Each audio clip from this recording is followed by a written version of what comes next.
creating one of the world's most severe ecological disasters.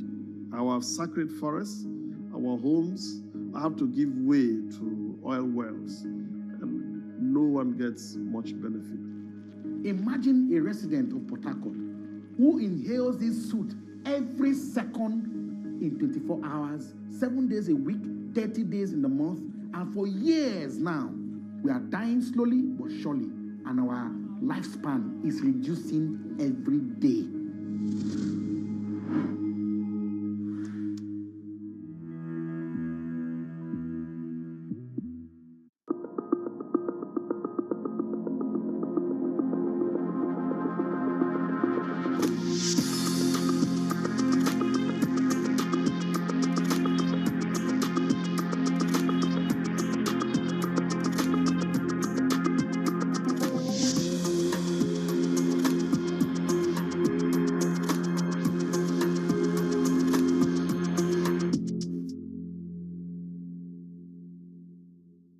I think what we've seen during this period of time is that communicating via video is not a fad, that we are using it in all aspects of our lives, for work, for learning, for communicating, for staying in touch.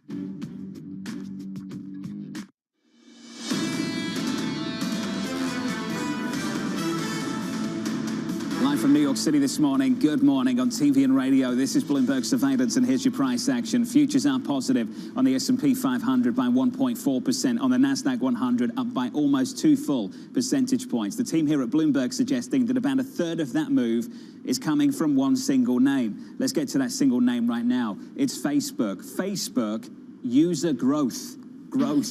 Yes, it's back. A little bit anyway. So the stock's up a whole lot more because the stock was down a whole lot over the year so far. We're up 17%, going into yesterday down by more than 40% on the year. Amazon and Apple still to come. Those two names about 20% of the Nasdaq 100. They report after the close. Let's finish on this, though. An embarrassing moment for the Japanese policymaker. It makes sense of all of this for me. On the same day that the Bank of Japan is coming out and pledging, doubling down and pledging to come in every single business day and buy an unlimited amount of Japanese government bonds to cap the 10-year yield at 0.25%.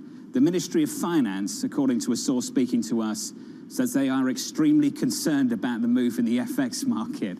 Dollar yen at 130.24, up 1.4%. Tom Keene, the actions of the BOJ and the concerns of the Ministry of Finance in Japan right now in total conflict with each other. The distance from the buildings is interesting, and not that I'm an expert on the culture of this, but I would suggest, John, you're at Ministry of Finance and the chosen few end up at the lovely Bank of Japan, is sort of the path that you have there within a very rigid academic hierarchy. And I've felt the tension when I've been in Tokyo between the two institutions. I'm sorry, John, my radar is on Ministry of Finance rather than Bank of Japan. TK, you can't have it both ways. Yeah. We've got action at the BOJ and words at the Ministry of Finance. What can they actually do that offsets what the BOJ is doing in unlimited amounts? They need to prepare for the unexpected, and as Chris Verone told us, we're there. The unexpected. I mean, John, what do we do with the Chris Verone 150 yen? Got a problem. Yeah. Where are yields at the end of the year? In the US, in Europe, bonds, treasuries.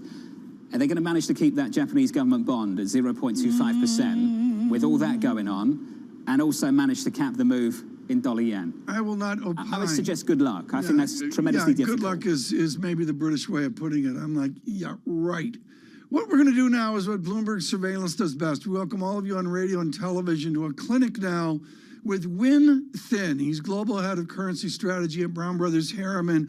That barely describes his encyclopedic perspective on the history of foreign exchange and specifically his Pacific Rim. That's a mouthful. From Japan down to his Burma. Dr. Thin, thank you so much for joining. I think we need to educate all, including myself, on the ancient Japanese trajectory of needing to weaken the yen. The yen starts out in 1949 after World War II, set at 360. It goes on to Plaza Accord 200, stronger yen. The Louvre Accord, oops, 2 years later we screwed up, 120. And then the shock, which you and I lived in 1995, of, to use a phrase from Boston, wicked strong yen of 80. Where are we at now at 130? within the ancient Japanese continuum to hate and dislike strong yen? Well, first of all, thank you very much for having me, Tom. It's always a pleasure.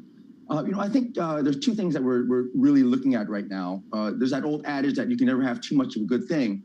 The Japanese policymakers have been looking for a weak yen and higher inflation for years, if not decades, as you know. And they're finally getting it, but at a pace that is quite uncomfortable. Now, I want to circle back to what I think Jonathan mentioned about how they can sort of square the circle, and they cannot. Professor Mundell, who had the pleasure of having a class in grad school, way back in the 60s, talked about the impossible Trinity. You cannot have free capital controls, run independent policy, and also influence exchange rate. You cannot have all three. And so right now, Japan has free capital flows, and they're keeping monetary policy ultra loose. So as Professor Mundell would say, it is impossible to control the yen. It's going to find its own level. The doubling down on yield curve control, it stands out in stark contrast. Earlier today, the Riksbank delivered a surprise hike. So when the Riksbank is more hawkish than you, that's saying something. When in a situation like this one, I think we all recognize, as you've just illustrated, something has to give. I won't use the words something has to break, but something has to give. How do you get a read on what gives? Is it in the government bond market, or is it in foreign exchange? I would say, Jonathan, it's to be determined. It's not just a Japanese phenomenon. Also, obviously, this yield curve control could have been sustained if global bond yields had remained at low levels, and yet here we are. The U.S. 10-year is getting close to 3%, et cetera, et cetera. So it's making it much more challenging. To me, the Bank of Japan just delivered an ultra dovish hold. If you look at the forecasts in the Outlook report, they are saying no tightening through fiscal year 24. I think they kept their core inflation forecast around 1% for both fiscal year 23 and 24. That's quite a statement.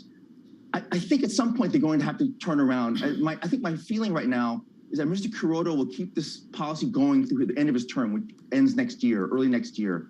And he's going to allow his his successor to sort of wrestle with this. So that's a year out. I know that sounds like an eternity, but I think eventually we will have abandonment of yield curve control. I don't think it's going to happen anytime soon, but it's unnatural. Having a 10-year at 0% is unnatural. So that is where I think it will go, but we are nowhere near close to that pain threshold yet. In the meantime, Wynn, how much does this disrupt the idea of the yen as a haven trade? How much does this redirect flows simply into the dollar as the only haven left? Well, that's a good point, Lisa. That's really what the puzzle is right now. Over this last week or two of risk-off activity, the yen continued to weaken. So I don't like to put too much on one data point or one episode, but certainly something to look out for. We did have some correction lower in dollar yen in response to risk off, but it was very minuscule, maybe 1 or 2 yen, I think, this week. And I think that this monetary policy divergence is really, to me, the driving force. Yes, we'll have a couple of bouts of risk off. Maybe the yen strengthens a couple of 1 or 2%. But to me, the underlying story is monetary policy divergence. The yen is going to go higher. Dollar yen is going to go higher. People are throwing out 135. I've heard 150, but I say let's take one step at a time. Let's get to that 2002 high at 135, then let's see where things stand. Chris Verona-Strategas was just on, and he was saying the knock-on effects to China and the yuan that we're seeing overnight is going to be a big concern to the Chinese authorities. Are we expecting some sort of further intervention there in order to stave off some of the dramatic pace of moves, if not the direction? Well, China's obviously very interesting. Despite sort of introducing more market mechanisms, they still have a very heavy hand in markets, like financial markets across China. Now, again, I would point out to monetary policy divergence story there as well. People's Bank of China is actually even more dovish in the sense that they are actively loosening policy. Right now, Japan is maintaining loose policy, but we've seen the People's Bank of China cut reserve requirements. They've tweaked their interest rates lower. I think that more is coming. So that argues for more yuan weakness, more than the knock-on effect. Of course, it's all kind of wrapped together. But to me, that monetary policy divergence in PBOCs is even stronger. They can control the pace a bit more than Japan can. Obviously, they have again a very heavy hand. But make no mistake, dollar yuan is going higher as well. Dr. Thin, I don't want you to get in trouble with the general counsel of the August Bank Brown Brothers Harriman. I'm going to phrase this very carefully to what you said 2 or 3 questions ago. What we're going to hear is bad people like that George Soros on Black Wednesday, 1992, quote, are manipulating yen, are manipulating dollar, are manipulating the currency market. Respond to that. Does the market tell these powers and institutions what to do? No, I mean, that's just a terrible trope about these conspiracy theories. The market is the market. We have hedge funds, we have real money, we have speculation. Of course, we have all corporations. We have all sorts of players in the foreign exchange market. I would posit right now that with upwards of $3.5 trillion a day of FX flows daily, it's getting much, much harder to quote unquote manipulate the market. It was easy back in the 90s when we had pegs. We had capital flows were not as large. We had pegs that were easy to break. So of course, it's always easy. We see this a lot in emerging markets, of course. We always blame the foreign speculators, but it's a terrible trope that I wish would really go the way of the Wild West. It's just not the way the FX market is right now. Win Thin, great to catch up, sir, as always, of Brown Brothers Harriman. If there's manipulation going on right now in Japan, it's driven by the central bank. Yes. Bottom line. Yes. At the end of last year, the BOJ owned more than 40% of the JGB market. Who's the manipulator here, Tom? If you've got a central bank that comes out and says, fixed price, I'm fixing the market, I'm saying there's a ceiling in a Japanese government bond market, and it's 0.25% on the 10-year. Who's manipulating the market here? John, this is really important, folks. John uses the correct word, fixing. The bow tie institutional response, John, is his silly word, control, which Robert Mundell won the Nobel Prize for in his work with Win Thin at Columbia. John, the reality here is they're doing a control experiment, and Rule 102 of FX is they always, always, always fail at some stress point. We're there right now. The S&P couldn't hold the line. Exactly. I was with you. The line. We were at Brasserie Lippe in Zurich when they failed. Will the BOJ hold the line? Ultimately, the trade that Druckenmiller and Soros came up with all those decades ago, and it was Druckenmiller that came up with the trade, it was Soros that said put it on its size. This is not about them fixing the market. You've got the central bank that tries to fix the trade, and you've got someone in the market saying, guess what? I'm going to be brave enough to put on a bet and say, I don't think they can. And sorry, John, I think an evening broadcast team surveillance from Tokyo now. We'll go to Tokyo now, too. I think it's warranted. The Imperial Hotel, that little bar that's original Frank Lloyd Wright, I see a remote from there. Given the way we're talking about authorities there right now, Tom, we might not get out of the country. Futures up 1.4% on the S&P, on the NASDAQ up 2%. From New York, for our audience worldwide, with Tom Keene, controlled, Lisa Brammitz and Jonathan Ferro. This is Bloomberg.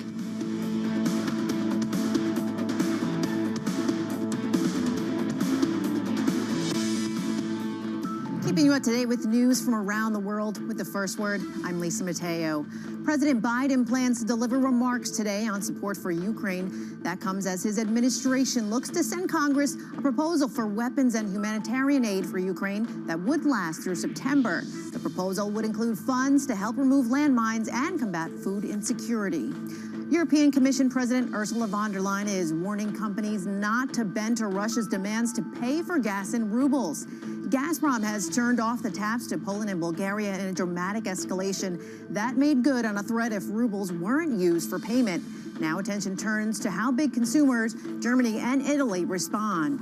A new study says the UK should focus on closer cooperation with the US to bolster its finance industry following Brexit. According to two think tanks, Atlantic Council and New Financial, Britain should move on from attempts to push for access to EU markets. The study says closer ties with the US could help the UK grow its capital markets business by 40%. The world's biggest commodity trader is heading for another year of bumper profits. Glencore says that based on first quarter performance, trading profits will be, quote, comfortably above the top end of its guidance range. Now, Glencore is cashing in on soaring prices for raw materials and market volatility. And traders at Barclays delivered a surprise jump in revenue during volatile first quarter. That helped offset a quieter period for the British bank's deal makers and a charge for accidentally overselling U.S. securities. Barclays revenue from fixed income, currency, and commodities trading soared 37%. Global news 24 hours a day on air and on Bloomberg Quick Take, powered by more than 2,700 journalists and analysts in more than 120 countries. I'm Lisa Mateo. This is Bloomberg.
What's happening on Wall Street? It's the basic law of economics. It validated what the market was already pricing. Need to catch up? This is Bloomberg Wall Street Week. I'm David Weston. We've got the information and insights. David, you just hit the nail right on the head. From businesses most influential and instrumental. And that's the way you run good risk management. It's a challenging dynamic. We could continue to see that kind of strength. Bloomberg Wall Street Week premieres Friday with replays all weekend on Bloomberg Television and Radio.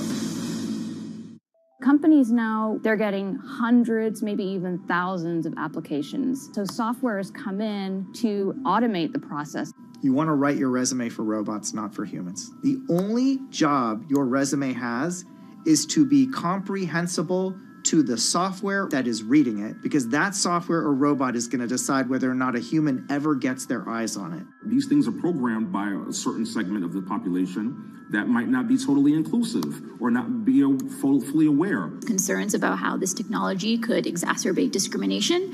For the FTC, I think foremost, the FTC needs to be making sure that we're fully understanding this technology.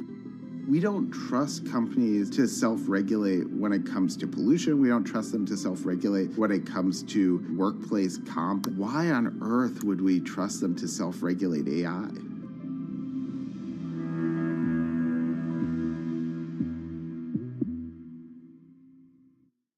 Front Row, exclusive interviews with the most influential figures in finance. Lloyd Blankfein. Deflation is a terrible thing. Inflation you could tolerate. Kathy Wood. Tesla will be in the pole position to dominate. Jeremy Grantham. We've had a very, very abnormal honeymoon Goldilocks period. First available on the Bloomberg Terminal, then on Bloomberg Television and Bloomberg.com. Front Row, the best seats in the house for business's greatest minds.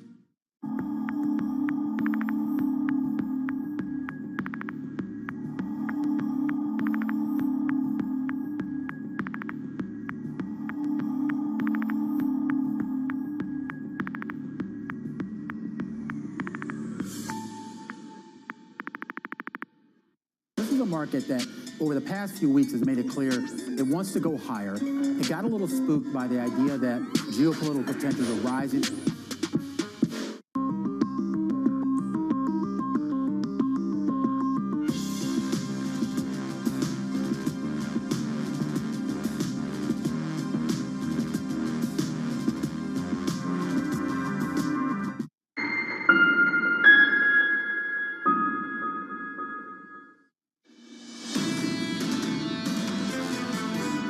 It will be impossible to prevent a reoccurrence of a single case of COVID in any of the cities in China. And so if this policy continues, this is going to wreak havoc on the people, the residents of China in these cities.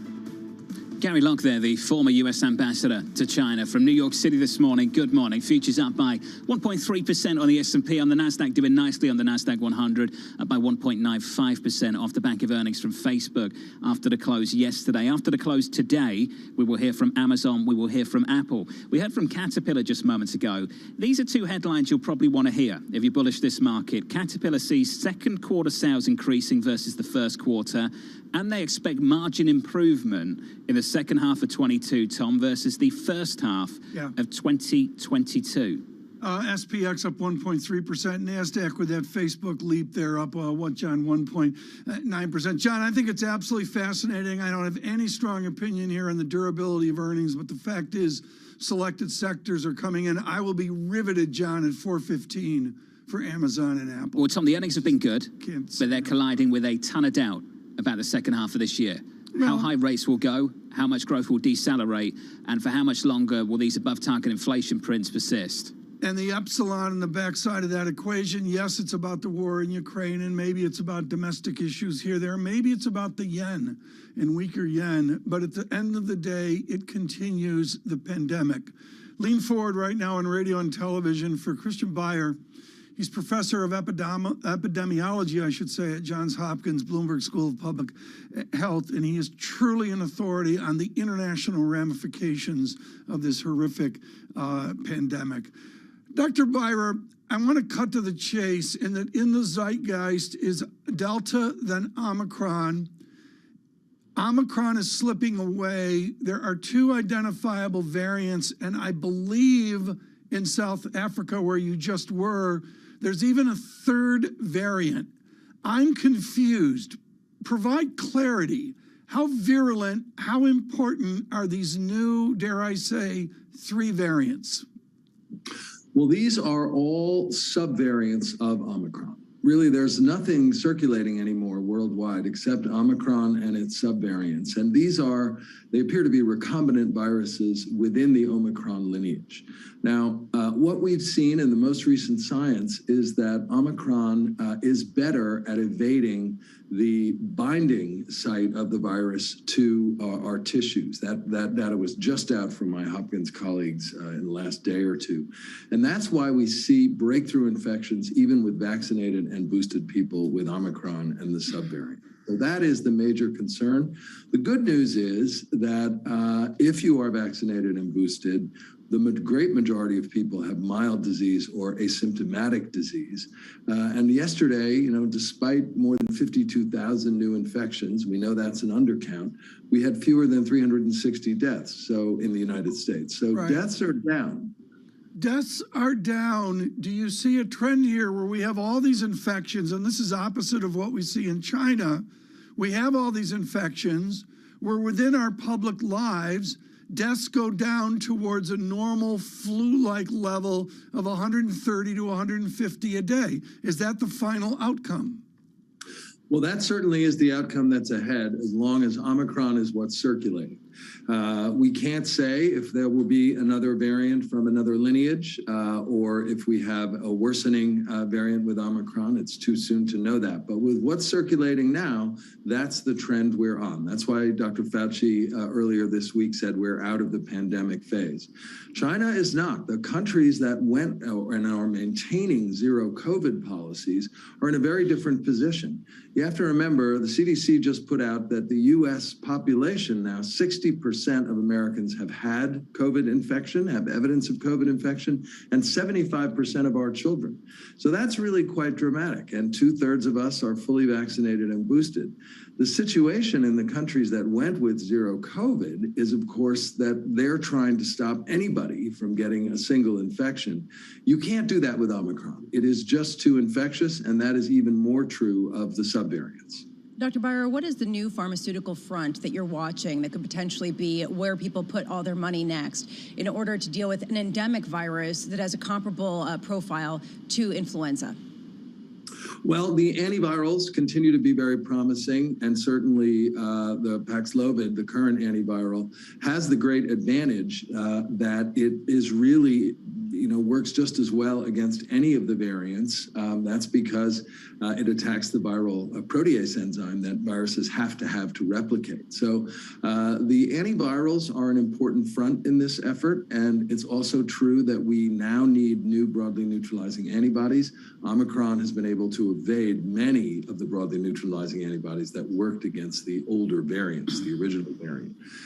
So there's a lot of work on that front, but we should remember that all this work has been done in partnership with the NIH and with the public sector, America's great scientific universities, and that funding, the funding for the COVID Vaccine Prevention Network and the COVID Antiviral Network expires in November, and the Congress has not acted on reauthorizing it. That has to happen. We cannot have now an abrupt end to the research effort on COVID. That would just be so unwise. Doctor, for people who are still getting COVID, and many people are, of course, how easy is it to get Paxlovid? If you wanted the antiviral pills, how easy is it to get them? Well, it's been frustrating for people, and I think it should be much easier than it is. The challenge with these antivirals, at least Paxlovid and the others that we have, is that you really need to start taking them within the first 3 to 5 days. So as soon as you have symptoms, you need to start. And it's still frustratingly difficult for people to find them, to get a prescription. Providers are not necessarily so comfortable with them. And if you lose those couple of first days, their efficacy goes down dramatically. The other thing we don't know is if the antivirals or vaccines really are having an impact on long COVID.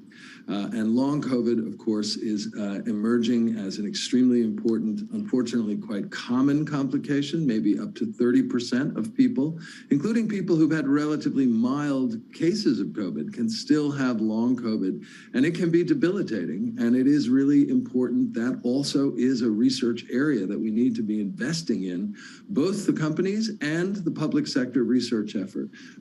There are cohorts underway. People are trying to treat these patients and help them, but it's a frustrating syndrome. And of course, it can really have complications in the brain and in cognition, thinking, memory, areas we all want to preserve. Doctor, wonderful to catch up with you, sir. As always, it's good to hear from you. Dr. Chris Barrett there at the Johns Hopkins Bloomberg School of Public Health. The economy in the United States, at least, moving on, and that's been captured by the airlines over the last couple of weeks, Lisa. Decent numbers from Delta, United, and American too. Yeah, basically, people are coming out and they're saying, look, we're going to keep traveling, and perhaps even not even wear masks, right? I mean, the idea that people want to move on regardless of the risks. I do wonder, with Southwest, for example, reporting earnings coming out slightly worse than expected, of the losers and the winners in this. Twitter coming up very shortly as well. Twitter coming up very shortly without an earnings call later. It's going to be a Dow combo. And a big spread between where the stock's trading and the offer price of Elon Musk. We haven't done enough on Twitter this morning. We can do that next time. We can do a little bit of Twitter just for you. It's just for you.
That it's highly transmissible.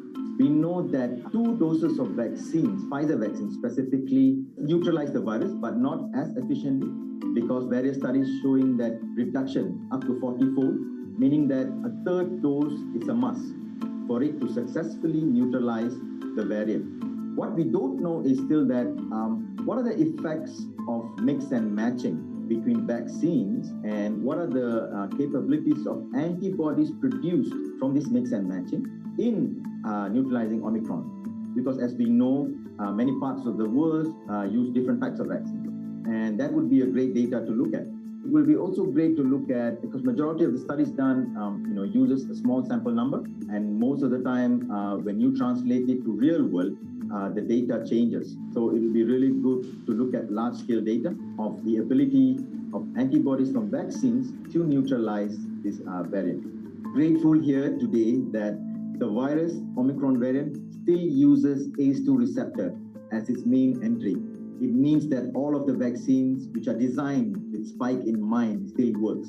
Imagine if it uses a different receptor other than ACE2. None of the vaccines would work today. So I think that is the best news that we got from all these studies which came recently, the past couple of days.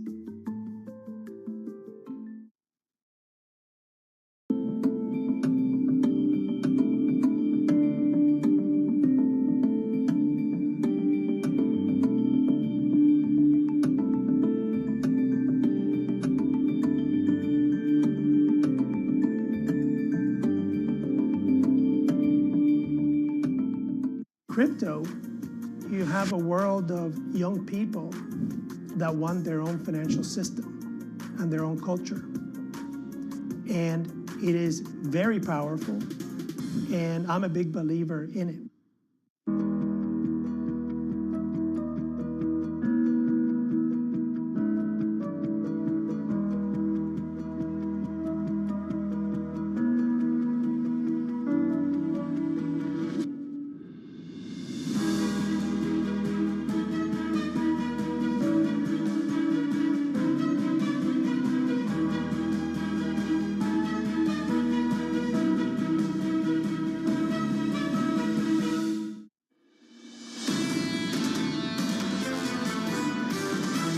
We've had 2 years of helicopter money, but now we're paying the price for it with higher inflation. At some point, the anxiety around the Fed will lead to a greater scare of recession. It could get worse if the Fed moves as fast as it's telegraphing. This very pessimistic sentiment environment does provide some support for the market here. The question you should ask yourself is, where can I find safety in the world? This is Bloomberg Surveillance with Tom Keene, Jonathan Farrow, and Lisa Abramowitz.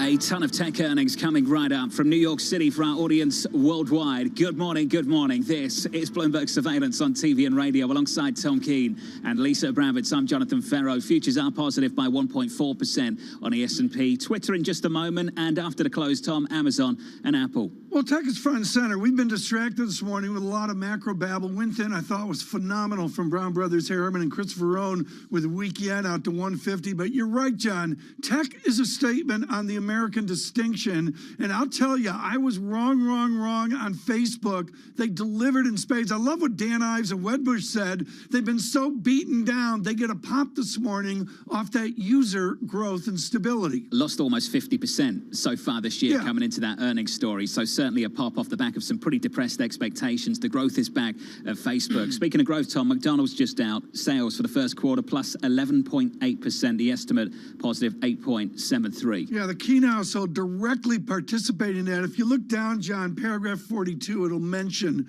a little bit of road trip there by McDonald's, sales and all that. It comes back down to if they can raise prices. And I mean, it really, John, it comes down to a number 2 value meal at McDonald's. Not that I would know anything about a number 2. I don't believe you actually do, but carry on. Meal.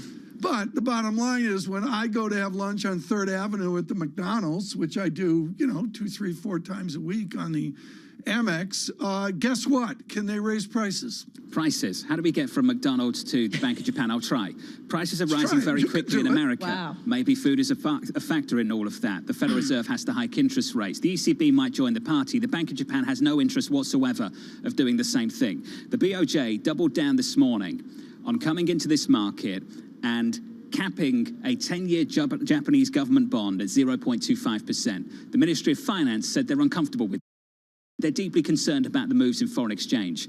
Tom, can you square those two things? Can you reconcile those two concerns? No, I'm going to say this again, and folks, this is actually some really complex stuff, and we killed ourselves this morning trying to give you best-in-class simplicity on this complexity. All you need to focus on is a theoretical experiment, John, wrapped around the word control. That's the way PhD grown-ups in this talk about.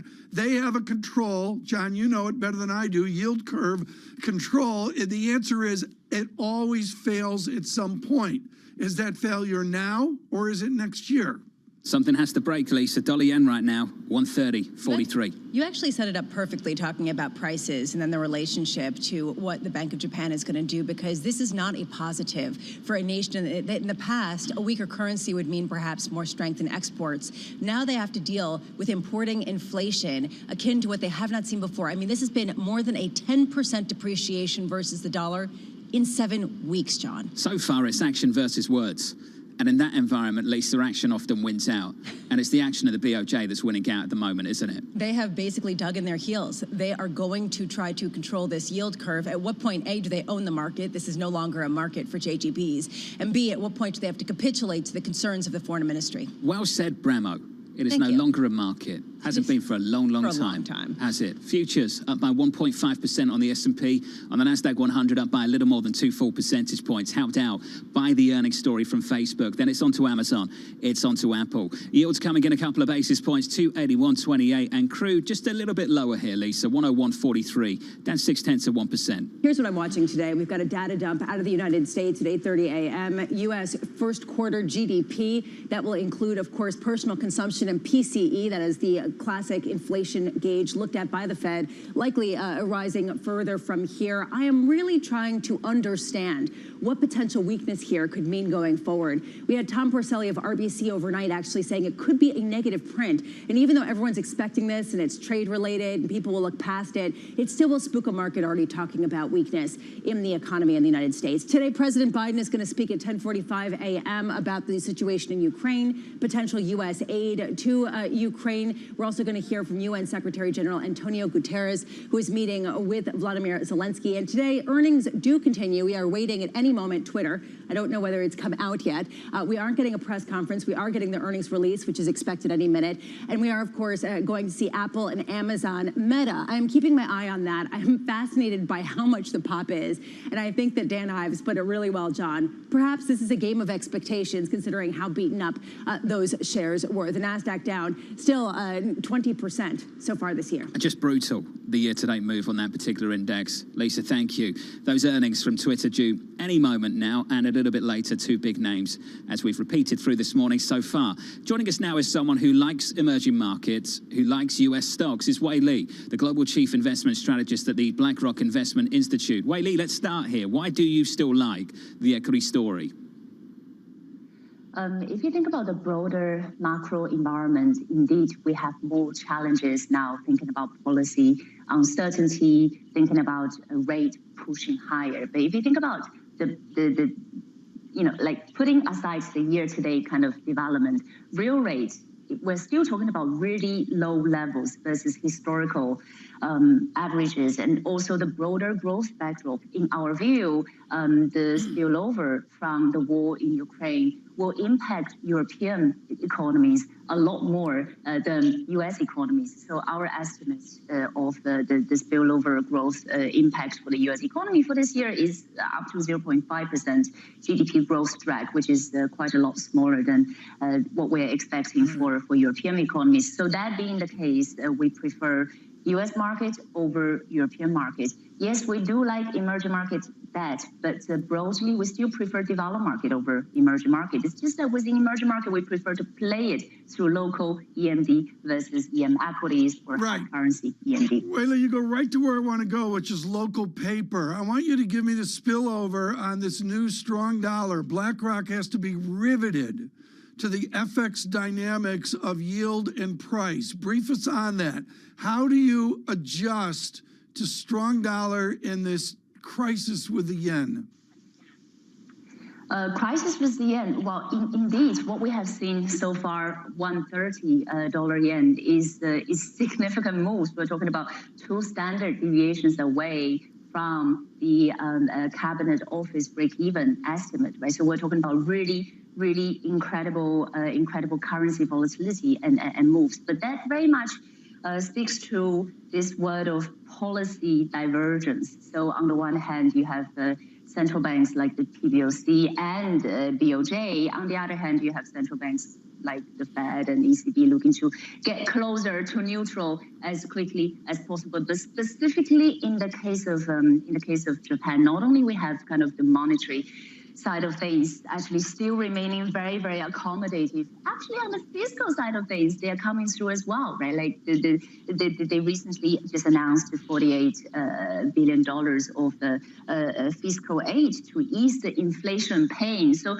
very different from the word that we're seeing in the US and Europe. In Japan, actually, we're still seeing this support coming from both the monetary side of things as well as the fiscal side of things. The Japanese yen should be a bit of a support for Japanese equities, given the historically negative correlation between the two. But that correlation has broken down a little bit in recent years because a lot of the Japanese corporates actually move their factories overseas, so that direct benefit is a bit less. But we like Japanese equities on a currency hedged basis at this point. Wait, just taking a step back and quickly here, is the only haven currency left the dollar? Oh, that's a great question. So far, if you look at within currencies, the dollar has been the king, right? Like that's where people hide when things go wrong.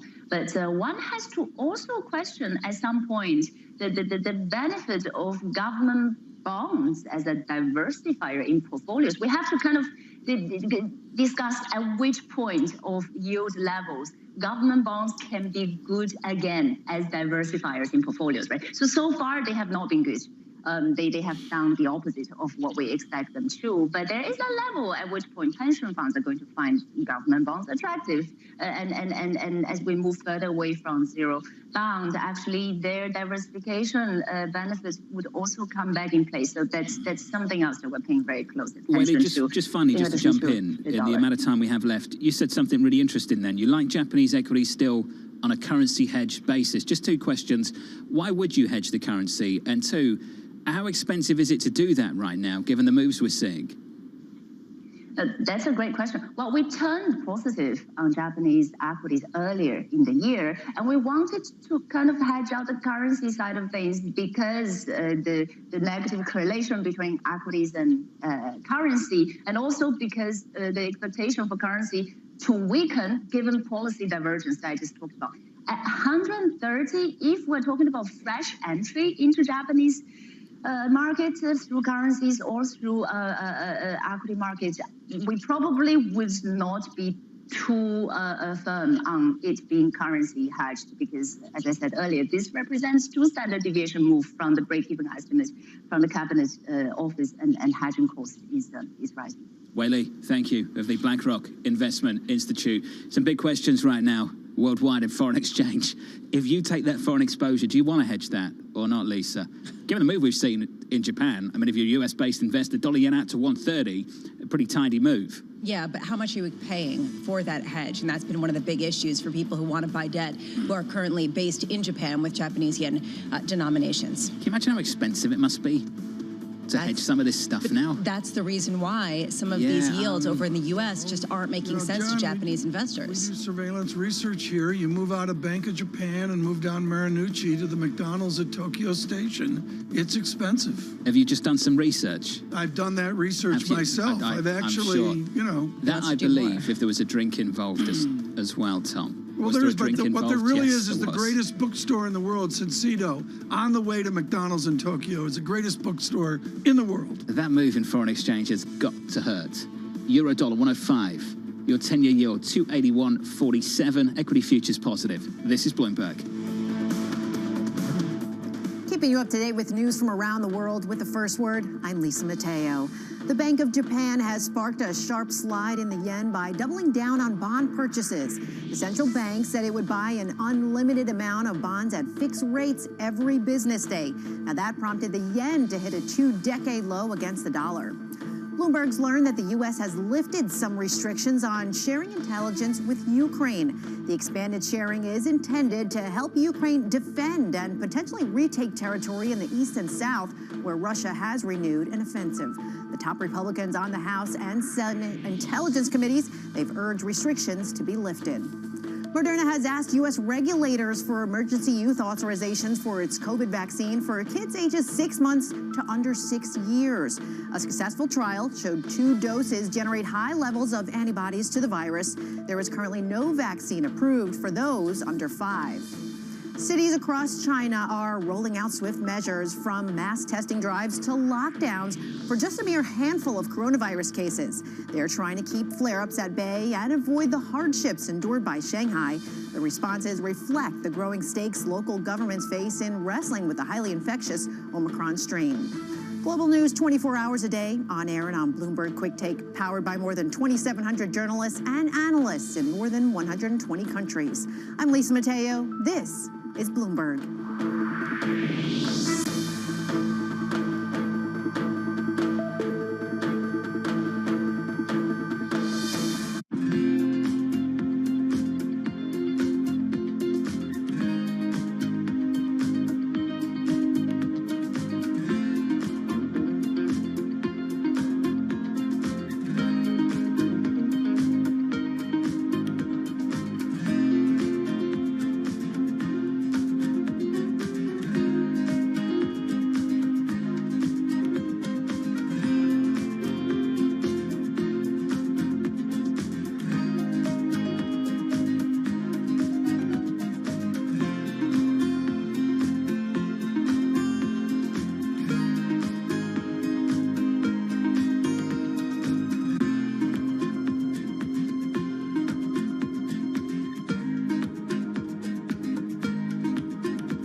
Bloomberg has enhanced search on the terminal to deliver what you need when you need it. Now, you can simply type phrases in everyday English in the command line. Compare financials. Find people. Analyze markets. You can enter phrases or ask questions. What do you want to know today? Ask a question or visit SearchGo to find answers now. The Indian city of Jamnagar is a money-making machine for Asia's richest man, Mukesh Ambani. His company Reliance has the world's biggest oil refinery complex here in the city. Jamnagar is also where Ambani is making his newest bet, a $10 billion investment in green energy.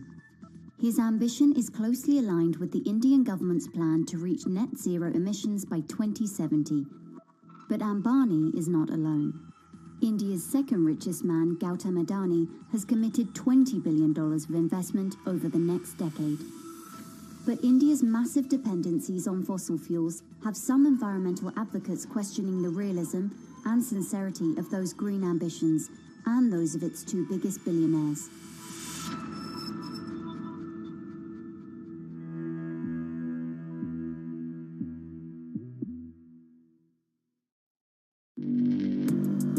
Access the financial world on demand.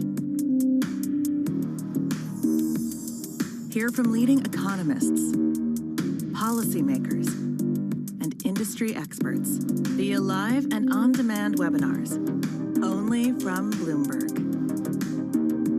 Start exploring to see what's moving the markets.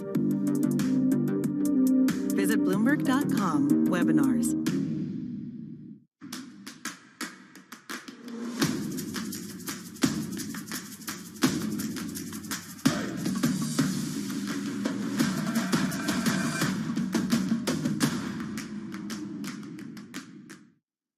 Earnings season is here. A moment of multiple crises. Bloomberg is fastest with the numbers and analysis. You do have some good news and bad news. It's a good time to own volatility. Bloomberg, the fastest numbers and analysis you trust.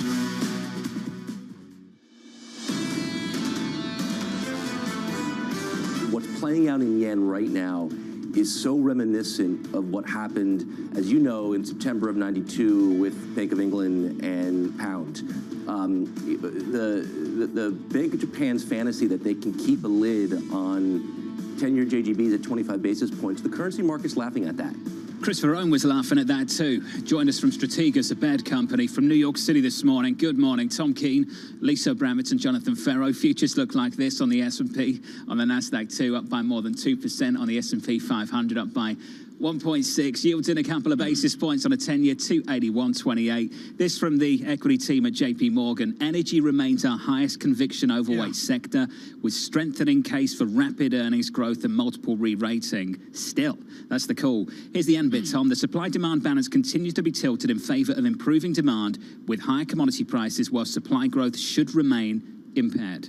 It's fascinating, and this is a recapitulation, John, of their outstanding 100-page opus of about a week and a half ago. Christian Malick writing it up. And John, what to me is fascinating is they completely reset with an $80 benchmark, with everything geared higher. And they say the energy sector, and they walk through like 4, 5, 6 metrics, is the cheapest on all account. On the year, this year, Tom, that sector on the S&P 500 up 35%. Quite a move, and it's corrected lower more recently in the last week, but quite a move still. London JP Morgan on board a move higher, and of course that goes to the politics of the moment, maybe the immediate politics of the European front, if you will, on this war in Ukraine. Maria Tadeo joins from Brussels. Jack Fitzpatrick in Washington as well. Jack, let me go domestic on you right now. If Washington was to read the 100-page JP Morgan report, full disclosure, no one will, but Jack, if they were, how do Republicans and Democrats set to guesstimate $120 oil? When it comes to oil prices, that has dominated discussions in Washington lately. It has been very, very partisan. Obviously, Republicans are pushing for much more domestic production. The critique of that from Democrats and the defense is that would take a much longer time. There is sort of an understanding that everything in Ukraine is having a negative effect on this, and there are limits to exactly what the U.S. can do. And there's a conversation about what they can do on gas prices, but given high deficits and exactly how that works, there's not an obvious solution or even short-term action being discussed right now in Washington. I got AAA unleaded, March 15th, $4.31 a gallon. Of course, it's much higher where Lisa Bramowitz fills up. But Jack, before Lisa goes to Maria, if we break through to a new price per gallon high, which clearly on the chart is doable, how does your world react? They try to come up with something, especially on the Democratic side, as we head toward November, toward the midterms. There's a bit of a sense of desperation. It makes things very difficult for Democrats. There are conversations about, do you come up with some sort of rebate plan to try to cut prices?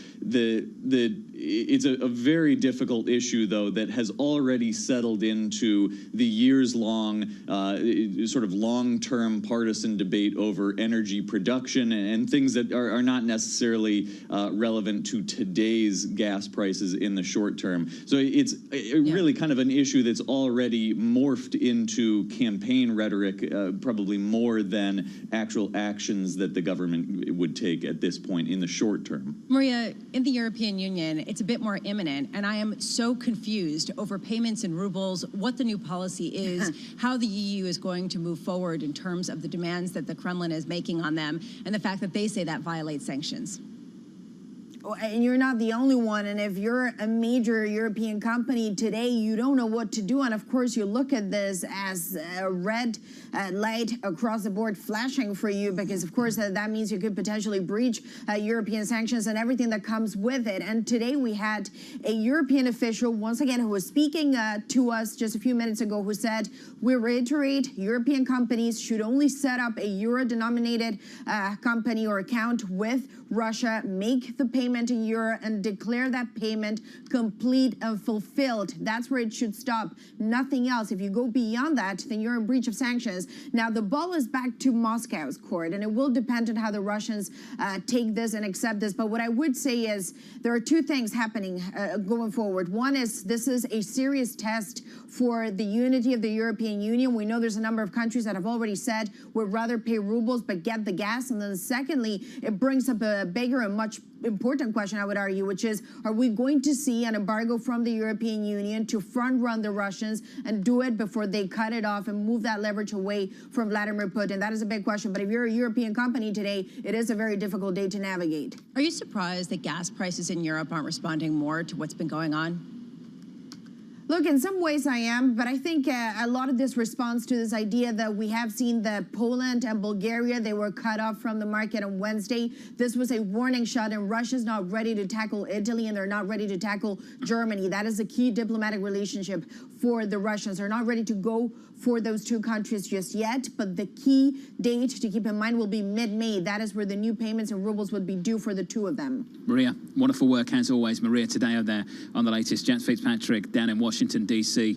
as well. We've got a ton to talk about in this FX market. We'll do that very shortly with Steve Englander of Standard Chartered. TK, the perfect guest for a morning like this one. I will not mince words with Standard Charter, with a huge focus on the knock-on effects on EM. He is the #1 cross rates guy in the world. John, Ben Emmons just published a blistering note going back to Fleming and Mundell, and he says flat out, this is, to borrow the phrase from the giants of the early 1960s, an impossible trinity for BOJ. Emmons calculates the tip point 135 to 140, where this falls apart for the Bank of Japan. Well, let's talk about that trinity right now. They want to get back to 2% inflation. They want to cap yields at 0.25% on a 10-year, but they don't want the currency depreciation that comes with it. At least something's got to give. Especially because they are seeing some inflation, but it's not the right kind of inflation. So they want to hold rates low enough to engage with a more growth picture at a time when global inflation that they're going to import is only going to impede that. This is a very difficult situation. And at a certain point, you do see that tension bubble out between the agencies. Perhaps a better phrasing came from Luke Carr of UBS this morning, the Kuroda trilemma. I like that. That's the situation at the moment. You're dead on. No, John, you're dead on this phrase trilemma. And we've dealt with this with Bloomberg surveillance and Bloomberg on the economy for years in currency crisis. My point is, we're here now, where it's like Bird and Y plots in Europe, or maybe it's Alan Taylor and Maurice Obstfeld coming up with a concept moving from Trinity to trilemma. The trilemma's here now. This is a 1.7% move on dollar yen, pushing 131. Right now, 130.62. Wow. You've got the Bank of Japan doubling down and the Ministry of Finance suggesting they are not happy about the currency moves. This is Bloomberg.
When you think of cutting-edge technology at sea, you might be thinking of stuff like this. But there's an incoming revolution on the high seas that isn't quite as sexy, but could be significantly more impactful. Container shipping is the key component of global trade. About 80 or 90% of all the world's goods are transported at sea at some point. But there's a significant unseen cost to the modern era of global commerce. About 3% of all the world's CO2 emissions come from shipping. 3% may not sound like a lot, but that's roughly comparable to the entire CO2 output of Germany. Since reducing trade isn't a likely option, what about a technological improvement to help reduce the emissions from these well-stocked maritime behemoths?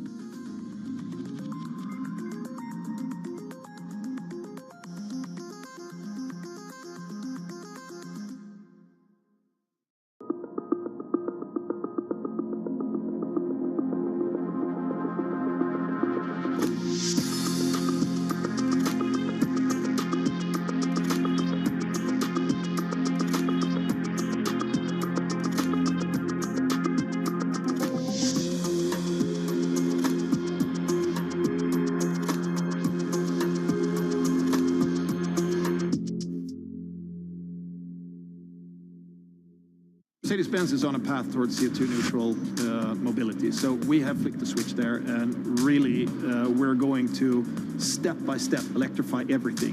And what does that mean? Combustion engines get electrified.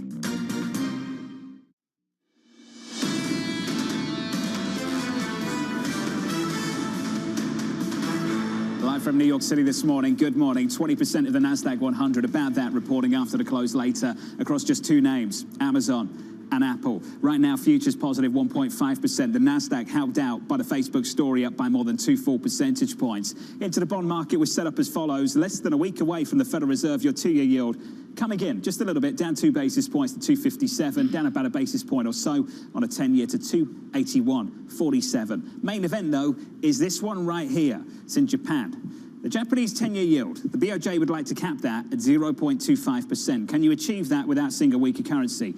Clearly not. Right now it's dollar yen 130.69 and up by 1.76%, a weaker Japanese yen. And Tom, in just one day, let's just go through it together. The BOJ comes out, doubles down and says we're going to cap this ceiling on a Japanese 10-year 0.25%. We're committed to it. Then a few hours later, an official at the Ministry of Finance says to Bloomberg, we're uncomfortable, deeply concerned by what's happening in the FX market.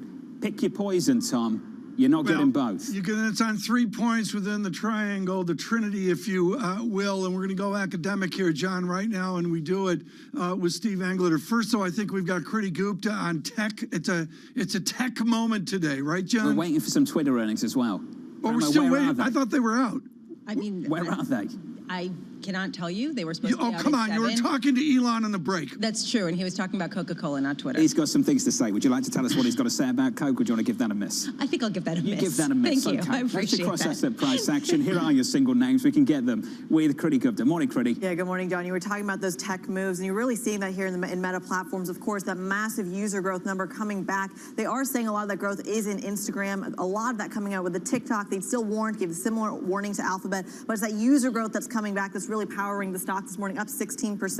Qualcomm is the other one. Remember, this is the biggest iPhone chip supplier across the world. This is huge when it comes to forecasting what Apple is going to say after the bell today. They came out with earnings that not only beat, it was a robust, strong outlook. They said their supply chain is doing better, their demand picture is doing better. So Qualcomm shares up 6.7% this morning. Apple as well, really taking the lead from Qualcomm. You know that this is going to be reporting after the bell, really talking about consumer demand and, of course, the supply chain in focus. Let's talk about Amazon, though. That's the other big tech name we want to talk about, not just consumer demand here in the States, but really their global e-commerce business. And if there is pain in the e-commerce business, does Amazon Web Services offset that pain? Of course, we're going to watch that after the bell. And speaking of global demand, Caterpillar under pressure, down 1.9%, just shy of 2%. This has everything to do with weaker demand coming out of China. Remember, this is a company that makes construction equipment. So if you see a slowdown in the property sector in China, it's going to show up in those Caterpillar earnings. And Tom, lastly, let's talk about about McDonald's. This has everything to do with the currency picture.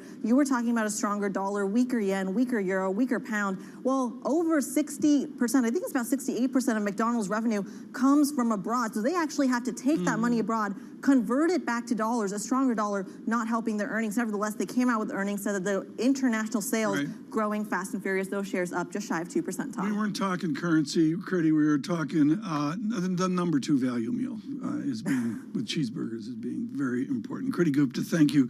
And seriously, folks, this afternoon we will all be riveted to Apple and Amazon. We spoke with Christopher Verone. We spoke with Dr. Winthin at Brown Brothers Harriman with all of his work at Columbia. And now from Yale University and Standard Chartered Bank, Stephen Englander for Global Wall Street this morning. Stephen, let's round it up. Fleming and Mundell that you and I studied onto the giant Rudiger Dornbusch at MIT, and we're going to go to you right now. How is this trilemma different from what Dornbusch codified? Well, we know that the BOJ has more objectives than it has tools right now, so it's unlikely to be able to achieve all of them. And the sort of intervention that they have to do on the bond buying front is right now is the degree of freedom that they're using.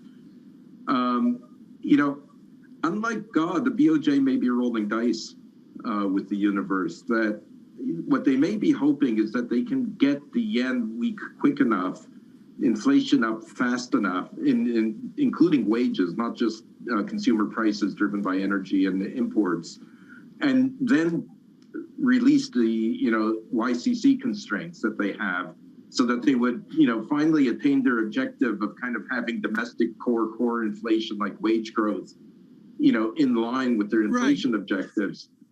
You introduced there, Dr. Englander, a lot of complexity. Let's go to the outcome that we know is coming. Is yield curve control something that will fail outright, or do you believe they can amend it in some fashion to relieve dollar strength and yen collapse? Well, make 2 comments. One, yield curve control works in a very limited set of circumstances. If your setting should be 10, you can't use yield curve control to make it 1. I mean, what it can do is, if your setting is correct, it can sort of guide expectations and tell the market that you're not going to allow fluctuations around it. Ultimately, we think it's going to give, that it doesn't make any sense and it's unsustainable. The one thing I would say, if you take a look at how the Chinese currency is trading against the yen, it's at its highest level in 10 years. And you look at the yen against other Asian currencies, it's very high. I suspect the BOJ is getting phone calls from its peers in Asia asking what's going on. Stephen, how high would yields be in Japan if yield curve control went the way of the trash can? Well, right now swap spreads are 15 basis points, or they're like 40 basis points, 35, 40 higher. Normally they're flat to government bonds. My guess is that if unless they released it entirely, yields would just go up to the top of the new limit. So if they say raised it to 50, we'd probably see JGB yields go to 50, and swap spreads go even higher, right? Sort of anticipating that there'd be a complete release at some point. Well, I guess the reason why I ask, Stephen, is when you talk about something breaking, it seems like there is a fear of something breaking on the other side. Which is the worst fear right now? Something breaking if the Bank of Japan were to release yield curve control, or the fear of something breaking if the Japanese yen continues to depreciate?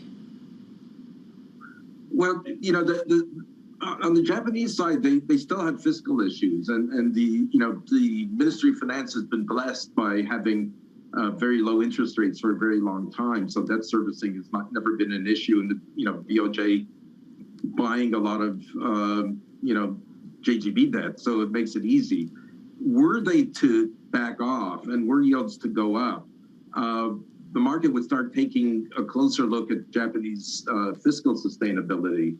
So that would be an issue. But I think that, like I said earlier, I think that the level of the yen against its competitors in the rest of Asia You know, and it's not just like a small break. It's up by 10 to 15% over the last 2 months.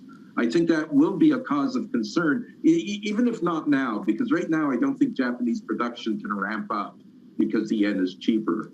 But once we get past the COVID issues, it will be material whether the yen is as weak as it is now, because then they will be able to exploit the competitive advantage against their neighbors. Steve, that comment from the official from the Ministry of Finance got us all thinking about intervention.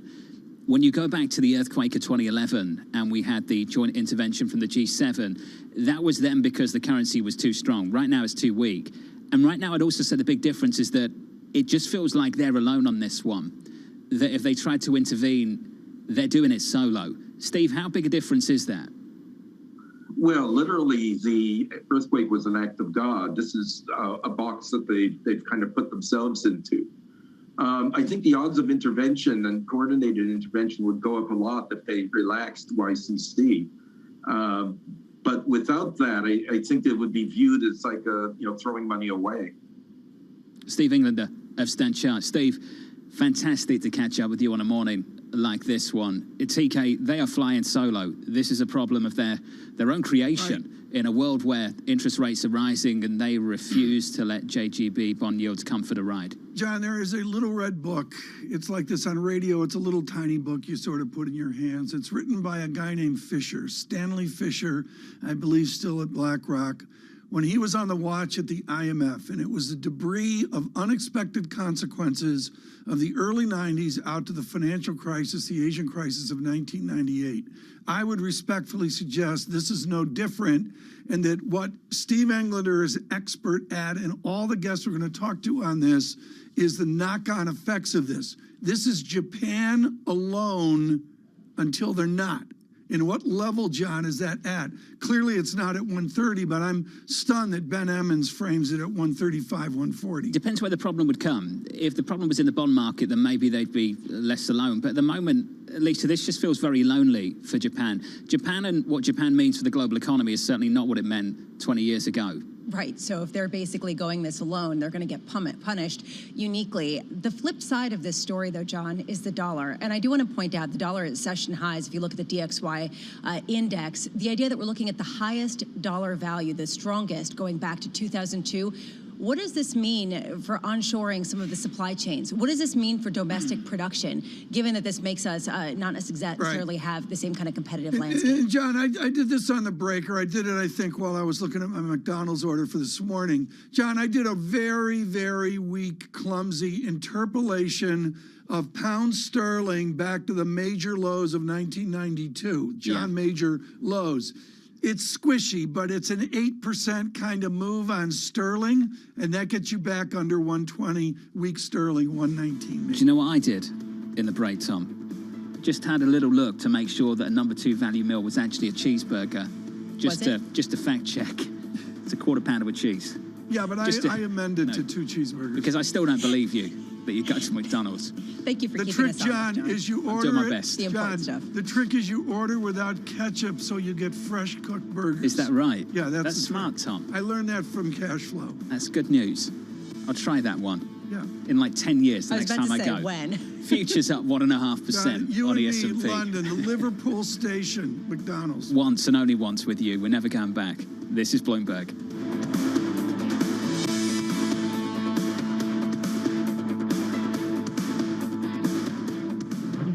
Keeping you up to date with news from around the world with the first word, I'm Lisa Mateo.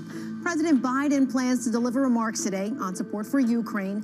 Now, this comes as the administration looks to send Congress a proposal for weapons and humanitarian aid for Ukraine that would last through September. The proposal would include funds to help remove landmines and combat food insecurity. European Commission President Ursula von der Leyen is warning companies not to bend to Russia's demands to pay for gas in rubles. Gazprom has turned off the taps to Poland and Bulgaria in a dramatic escalation. Now, that made good on a threat if rubles weren't used for payment. Now attention turns to how big consumers, Germany and Italy, respond. A new study says the UK should focus on closer cooperation with the US to bolster its finance industry following Brexit. According to 2 think tanks, Atlantic Council and New Financial, Britain should move on from attempts to push for access to EU markets. The study says closer ties with the U.S. could help the U.K. grow its capital markets business by 40%. Samsung reported a surge in first quarter profit on strong sales of memory chips and premium smartphones. But the South Korean company warned there are risks ahead from inflation and geopolitical uncertainty. Now, Samsung is considered a bellwether for the tech industry since it's the largest producer of memory chips for customers like Apple. It's also the largest smartphone maker. Global news 24 hours a day, on air and on Bloomberg Quick Take, powered by more than 2,700 journalists and analysts in more than 120 countries. I'm Lisa Mateo. This is Bloomberg.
What's happening on Wall Street? It's the basic law of economics. It validated what the market was already pricing. Need to catch up? This is Bloomberg Wall Street Week. I'm David Weston. We've got the information and insights. David, you just hit the nail right on the head. From businesses most influential and instrumental. And that's the way you run good risk management. It's a challenging dynamic. We could continue to see that kind of strength. Bloomberg Wall Street Week premieres Friday with replays all weekend on Bloomberg Television and Radio. When you think space, you probably think one space agency that travels under the radar is ESA, which is surprising considering what the European Space Agency has achieved and how vital it is to the global space industry.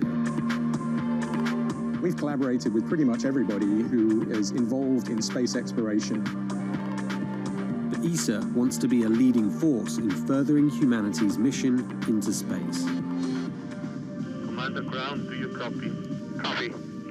If we want to have successful human missions to Mars, we are going to have to learn to live and work off-world in a different way.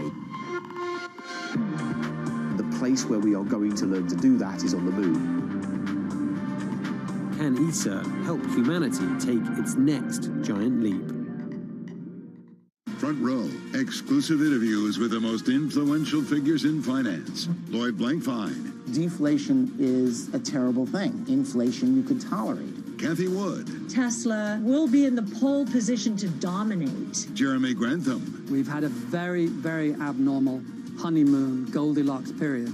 First available on the Bloomberg Terminal, then on Bloomberg Television and Bloomberg.com. Front Row, the best seats in the house for business's greatest minds.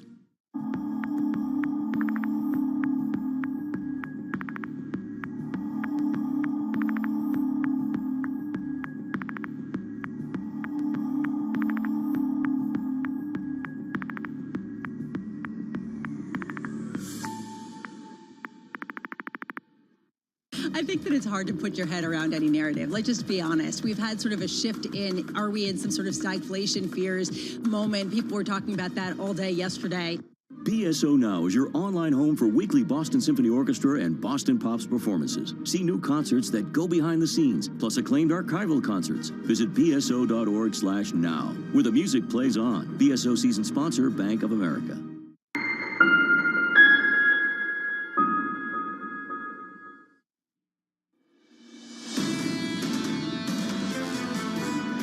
Our guidance here is very clear.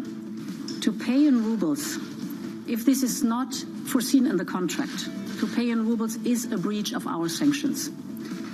We have round about 97% of all contracts that explicitly stipulate payments in euros or dollars. Ursula von der Leyen, the European Commission President from New York City. This is Bloomberg, and here's the price action. Positive 1.5% on the S&P and the Nasdaq 100, up by 2.12%. Meta, Facebook, the earnings from them helping things out. Twitter, still don't have the numbers. We're expecting them about 48, 50 minutes ago.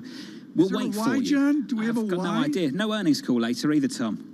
I guess for a lot of people, the relevance of these earnings have depreciated, diminished somewhat over the last couple of weeks. Interested to see where this is trading at 48.64, the close yesterday, and 54.20 is the offer price. And that gap, Tom, is getting a little wider, not narrower, over the last few days. Yeah, I mean, there's a lot of things going on here. It's the equity market figure. I mean, John, let's take 2 seconds on the 10-year yield, 2.82%.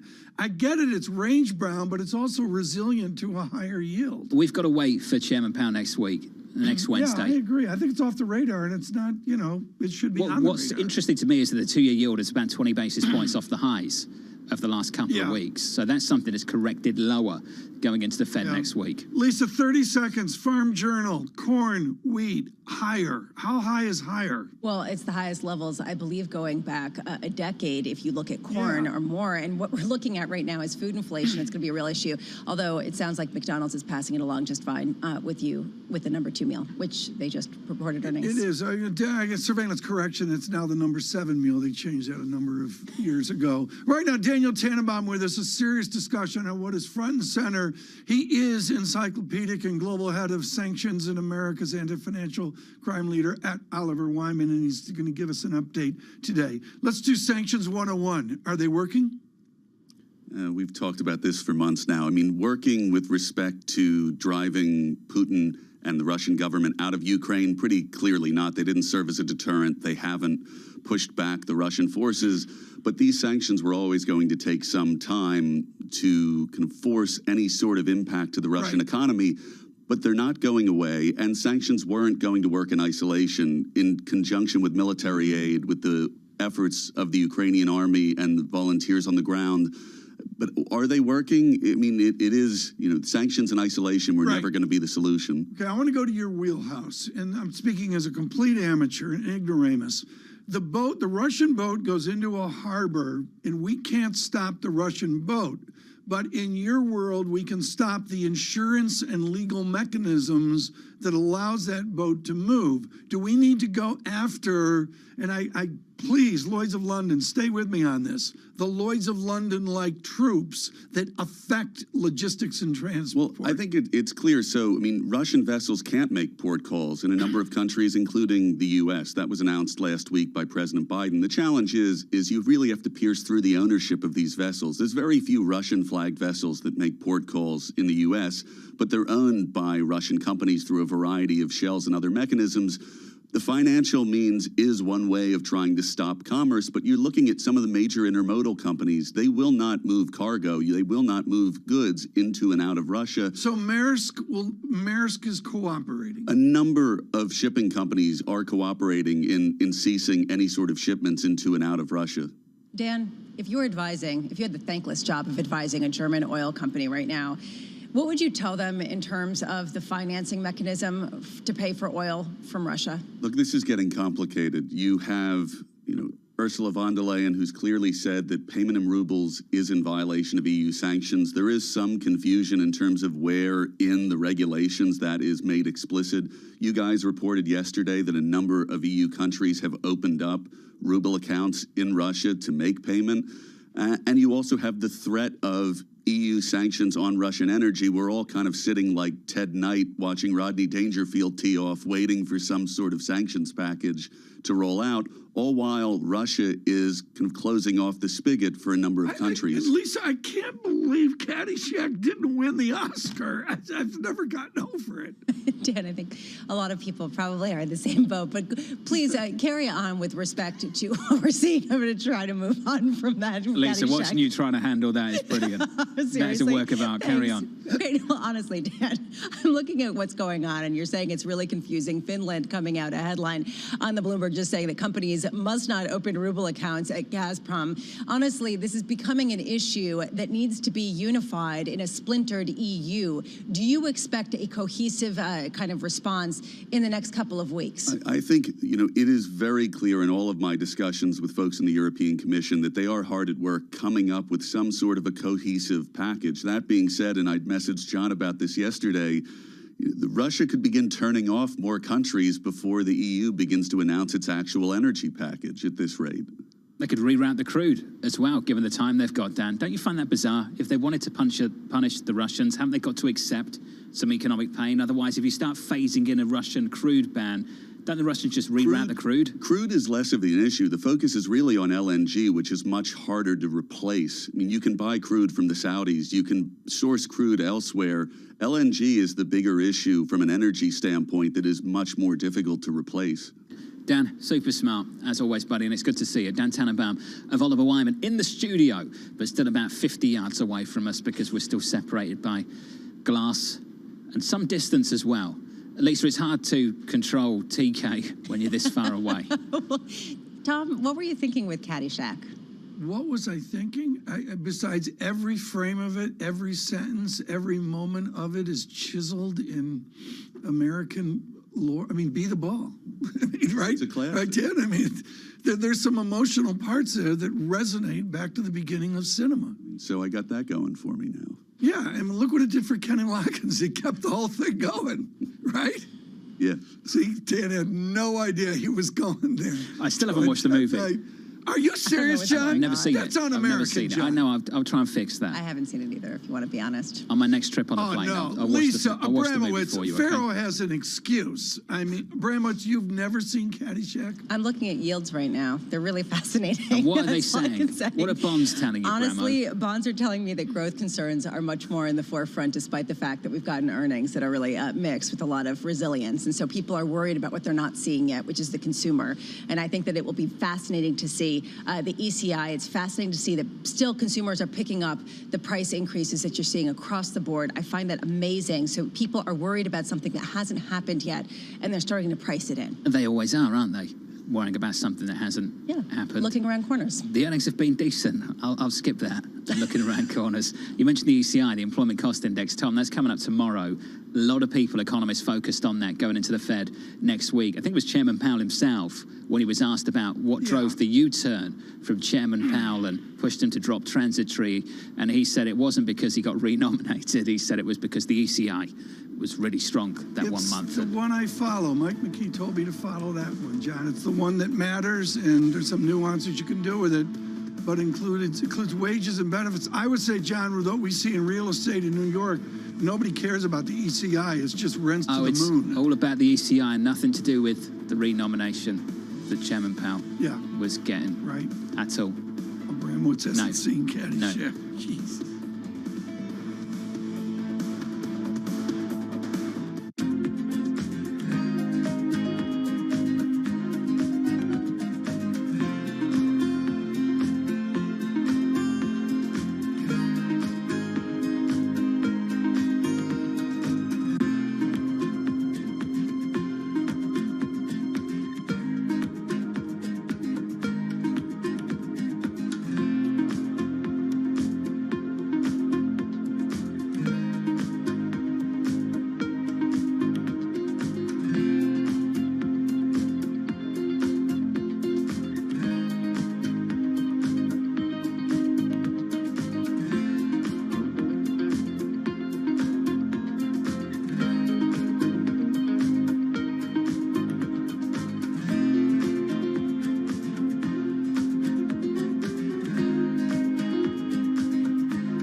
It's almost the end of the year, but Bali is still quiet and empty. I am here in Kuta Legian, one of the main walking streets here that is used to be a tourist spot for beach, dining, shopping, but many shops here are still closed. Most of the outlets are either for rent or for sale as they have run out of business. Saya kerjanya di sini udah lama, udah Ada 10 tahunan di sini kerja. Masih sepi sih, nggak kayak dulu. Kalau dulu kan rame. Sekarang ya ada 1-2 itu ada. Tapi nggak kayak dulu. Kalau dulu rame sekali.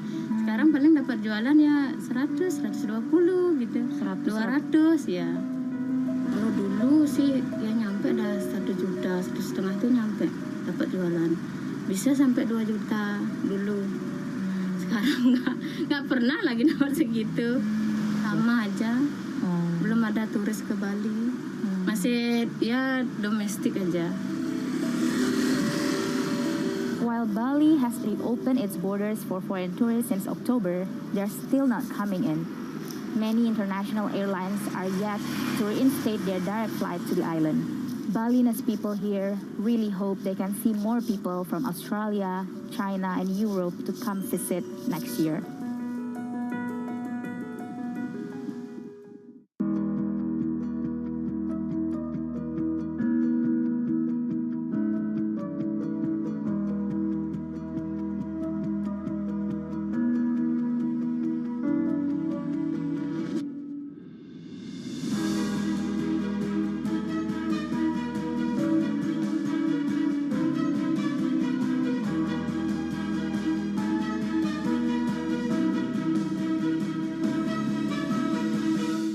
Stocked early enough all these precious materials you were just mentioning, and we were on the lucky side that our prognosis was spot on in a way, forecasting what kind of material we would need and what quantity we would need. It's really a reminder, isn't it, just how sensitive the markets are to any commentary about trade. We did see some pressure on the yuan, we did see some pressure on the futures. That is now being reversed. Bloomberg has enhanced search on the terminal to deliver what you need when you need it. Now, you can simply type phrases in everyday English in the command line. Compare financials. Find people. Analyze markets. You can enter phrases or ask questions. What do you want to know today? Ask a question or visit SearchGo to find answers now.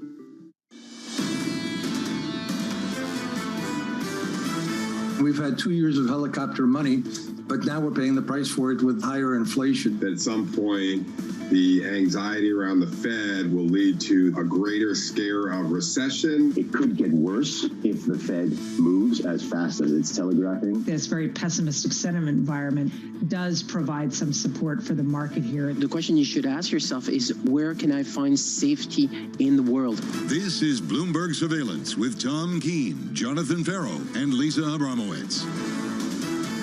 Good morning, everyone. Jonathan Farrow, Lisa Abramowitz, and Tom Keene. An historic day for Bloomberg Surveillance. We have macroeconomics. We have Amazon and Apple this afternoon, and, of course, all that's going on in Europe.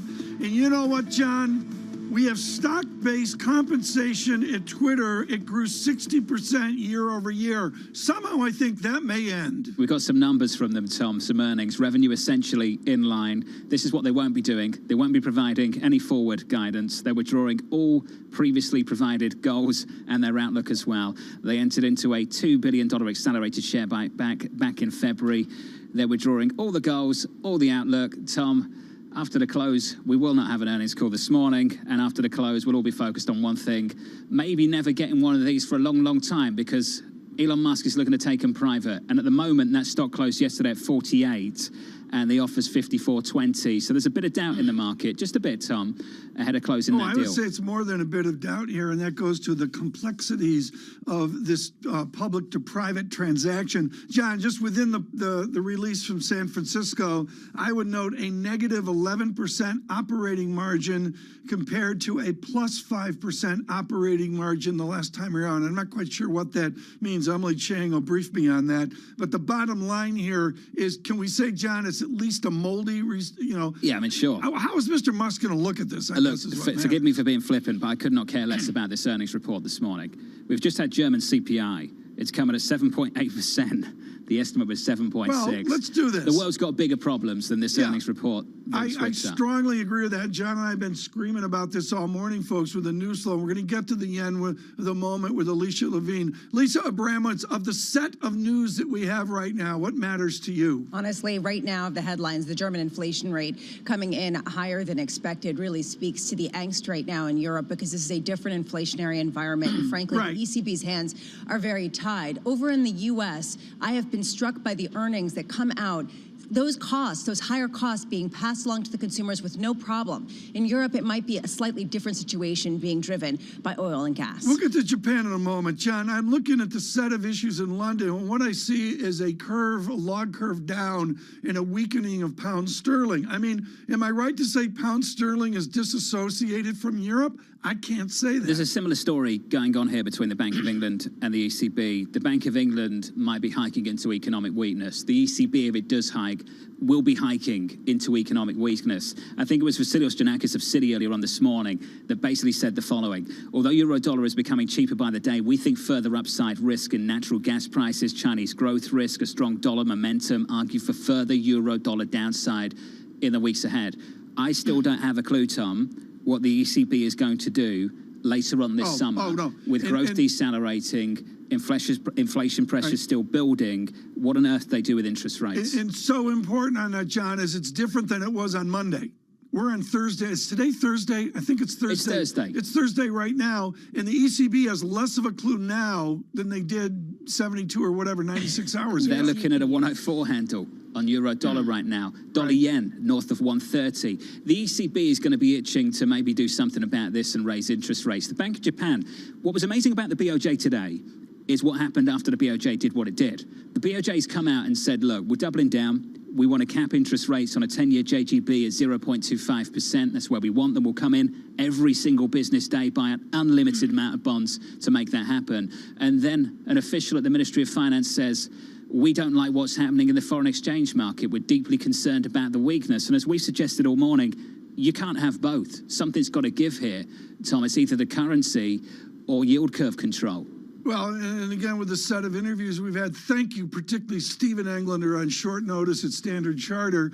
It is a trilemma that is bound to fail. John, let's plow through the data right now just to get it out of the way to get to Ms. Levine. And I'm looking at Brent crude 104.71 with that JP Morgan note this morning. They scream higher oil. Futures up nicely on the NASDAQ 100, up by 1.8, 1.9% higher, driven by what's happened with Facebook after the close yesterday, returning to growth and deeply depressed expectations relative to where the stock was trading. We've got a nice pop on that stock this morning. Then on to later, Tom. We've got earnings from Amazon and Apple. That's your next big stop after the close. Very important. As John mentions, the European Central Bank from Ireland, Philip Lane, the academic, will be with us tomorrow, chief economist for the ECB. Boy, will that be a timely conversation. Always timely. Alicia Levine, head of equities and capital market advisory at BNY Mellon. And all of a sudden, all of our academics on international economics clicks in. Alicia, explain on radio and TV to an American audience with a domestic portfolio why strong dollar, yen crisis matters. Good morning, and it's great to see you, even though the world seems to be giving us issues every time we wake up. It matters because our central bank is much tighter and much more willing to hike rates than anywhere else in the world, because our economy is stronger than any other economy in the world. And what that means is a much stronger dollar for the U.S. It's great if you're traveling. It's not great if you're a multinational company that has business overseas, because your business is sourced in euros, and those have to be converted back to dollars at a much more expensive dollar. So you've got pressure on earnings from overseas companies. And in general, it's not great to see these currencies of our major trading partners so weak, because it suggests there's real stress in the system here because of the differential of the central banks. Alicia, the trades used to be short the currency, go long the equities. That's not the trade anymore over in Japan, is it? No, it's not. I mean, I think we should all be thinking about Japan as a little bit of a tail risk here. Simply the conversation you've been having this morning. If you have a market something has to give here.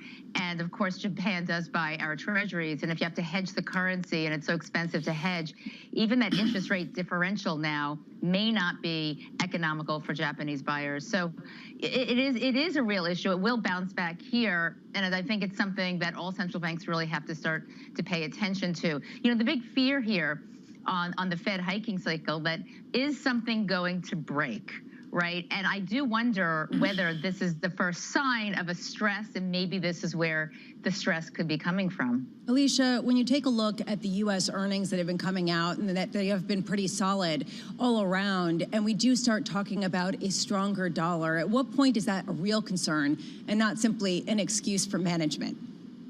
Right. So usually FX, when it's a swing of 3 or 4%, kind of goes away. I mean, it's a lousy quality earnings beat when the dollar is weak, and it's a lousy quality earnings miss when the dollar is strong. And investors do tend to dismiss it.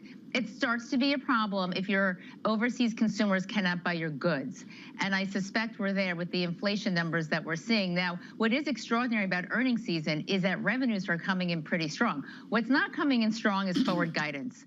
And I'd say for the most part, overall, companies are reluctant to really push guidance forward because there is a sense that there could be some demand destruction because of the higher inflation globally, particularly here, and an unwillingness to really get ahead of it. And clearly the costs have not gone down. Alicia, has that skepticism already been priced in, that basically we're going to get an even weaker type of demand for U.S. products because of the strong dollar, because of the lack of competitiveness on a global basis? So that's a great question. I'd say overall sentiment is clearly negative. I mean, we have these historic bear sentiment readings that we haven't seen in 30 years. So in some ways, that universal negativity is supporting the market. And as you saw with some of the earnings reports, some of the positioning in these larger cap tech stocks is so negative that anything that's good enough is gonna really support the names here. And I think that's really what the market has going for it right now. I don't think we're done yet, though. I do think we do have some surprises going forward on the demand side. I don't think this can go on forever with food inflation and gas inflation where it is. It will start eroding away the bottom 40% of the U.S. consumer, which only is 20% of U.S. consumption, but still that will start to matter. And these people now have real disposable income, which is less than before the pandemic, panoply of fiscal stimulus. So we're starting to feel it. Alicia Levine, great to catch up, as always, of BNY Mellon. Just going through some of the earnings. We get more earnings a little bit later after the close. You know what's coming. Amazon and Apple. This morning, we've just had MasterCard, 276. EPS, the estimate, 219. That's a nice upside surprise. Yeah. The wrong kind of upside surprise just came out of Germany, though. Inflation coming through at 7.8%. The estimate, Tom, was 7.6. John, help me here, because we have to state that a 7% inflation statistic in a reunited Germany is emotionally different than anywhere else. I'll say this, John, anywhere else on the planet. The baggage of this is profound. Can you imagine where rates would be if Jean-Claude Trichet was still running the ECB, Tom? Oh, that was a decision of a long time ago. 7.8%. The answer is, by any metric, whether it's a formal Taylor rule or what the Bank of New Zealand has done in anything, it's such a cliche, but it works here. Massive uncharted territory, and that's what Japanese institutions are battling with right now. And that's where interest rates are in Germany, in Europe, in uncharted territory, Lisa. They're still negative 50 basis points at the depot rate of the ECB. They're still fighting the disinflation that we saw during the pandemic and before for so many years, with that inflation rate failing to get anywhere close to 2%. I mean, John, it's a riveting show today, the different themes that we have. Thanks, Al from New Jersey, for watching. Just thrilled to see that. He's all over Lisa and says, look, Caddyshack, Animal House, Stripes. Lisa, your weekend viewing. Yeah, homework from Bramo's super excited about that movie watching list. You're going to fill that in. Oh, come Lisa. on. Louise and Stripes was just, it was, when they went to Italy and were supposed to go to Germany with Louise, it was too much. I'll be full of insight on Monday. It looks awesome. Futures at 1.3% on the S&P. This is Bloomberg. keeping you up to date with news from around the world. With the first word, I'm Lisa Mateo. In Germany, lawmakers urging the government to quickly supply Ukraine with heavy weapons and other equipment. A motion in Parliament Thursday night also called for an end to imports of Russian oil. Chancellor Olaf Scholz has faced intense criticism to do more to help Ukraine. The Bank of Japan has sparked a sharp slide in the yen by doubling down on bond purchases. The central bank said it would buy an unlimited amount of bonds at fixed rates every business day. Now that prompted the yen to hit a 2-decade low against the dollar. Moderna has asked U.S. regulators for emergency use authorization for its COVID vaccine for kids ages 6 months to under 60 years. A successful trial showed 2 doses generate high levels of antibodies to the virus. There is currently no vaccine approved for those under 5. McDonald's posted comparable sales worldwide that were better than expected last quarter, but same-store sales in the U.S. missed estimates. Now, the results show that diners are still spending to eat out. Still, those gains may be slowing as consumers grapple with soaring inflation. And shares of Facebook parent Meta platforms are also soaring. Facebook's main social networks added more users than projected in the first quarter, and that potentially could slave off concerns that the company is losing momentum as a new generation flocks to younger sites like TikTok. Global news 24 hours a day, on air and on Bloomberg Quick Take. I'm Lisa Mateo. This is Bloomberg.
Access the financial world on demand.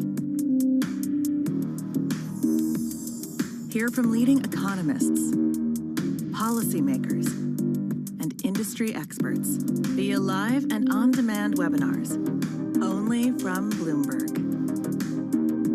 Start exploring to see what's moving the markets. Visit Bloomberg.com/webinars. Everyone you meet in Port Harcourt has stories about what they call black soot, caused by the manufacturing and consumption of these fuel products in the illegal refineries. Oil theft, known as bunkering, and the refining of its spoils is worsening the damage from decades of fossil fuel exploitation, creating one of the world's most severe ecological disasters. Our sacred forests, our homes have to give way to oil wells, and no one gets much benefit. Imagine a resident of Port Harcourt who inhales this soot every second in 24 hours, 7 days a week, 30 days in the month, and for years now. We are dying slowly but surely, and our lifespan is reducing every day.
however you get your news. This is Bloomberg Daybreak with Lee. On Bloomberg Radio. Welcome to Daybreak Australia. This is Bloomberg Technology. This is Bloomberg Green. On TV, radio, and the web, this is Bloomberg.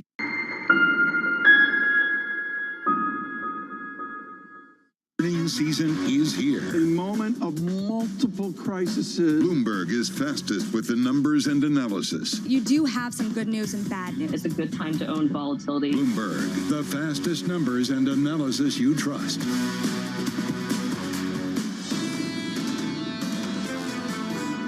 The DOJ may be rolling dice with the universe. That what they may be hoping is that they can get the yen weak quick enough, inflation up fast enough, and then release the YCC constraints that they have, so that they would finally attain their objective of kind of having domestic core inflation like wage growth in line with their inflation objectives. That might be the hope. That was Steve Englander of Standard Chartered, but that hope may well not materialize. Right now on dollar yen, we're seeing numbers we haven't seen in 20 years. Dollar yen 130.86. Elsewhere, yields are higher by a couple of basis points, call it 3. 285.91 on a 10-year. In the FX market, a lift on the S&P 500. We are up by 1.32%. In equities on the NASDAQ, we're up by 1.8. The earnings out of Facebook, better than expected. A little bit later, Tom, we'll get numbers from Apple and Amazon. And when you look at the automakers, Ford in the mix, Ford numbers decent as well. There's no question Ford as well. And we talked to Murray Barr of General Motors today, and we continued that conversation on Detroit, Dearborn, and Autos with John Lawler, Chief Executive Officer of Ford Motor, who has tattooed to his Iowa brain that you need to be in a Ford F-150 pickup truck to go from Ames, Iowa, down to Des Moines, Iowa. That's the way you do it in the Midwest of this country. John, can you sell a new $90,000 fully loaded electric pickup truck on the east and the west coasts of this nation? Absolutely.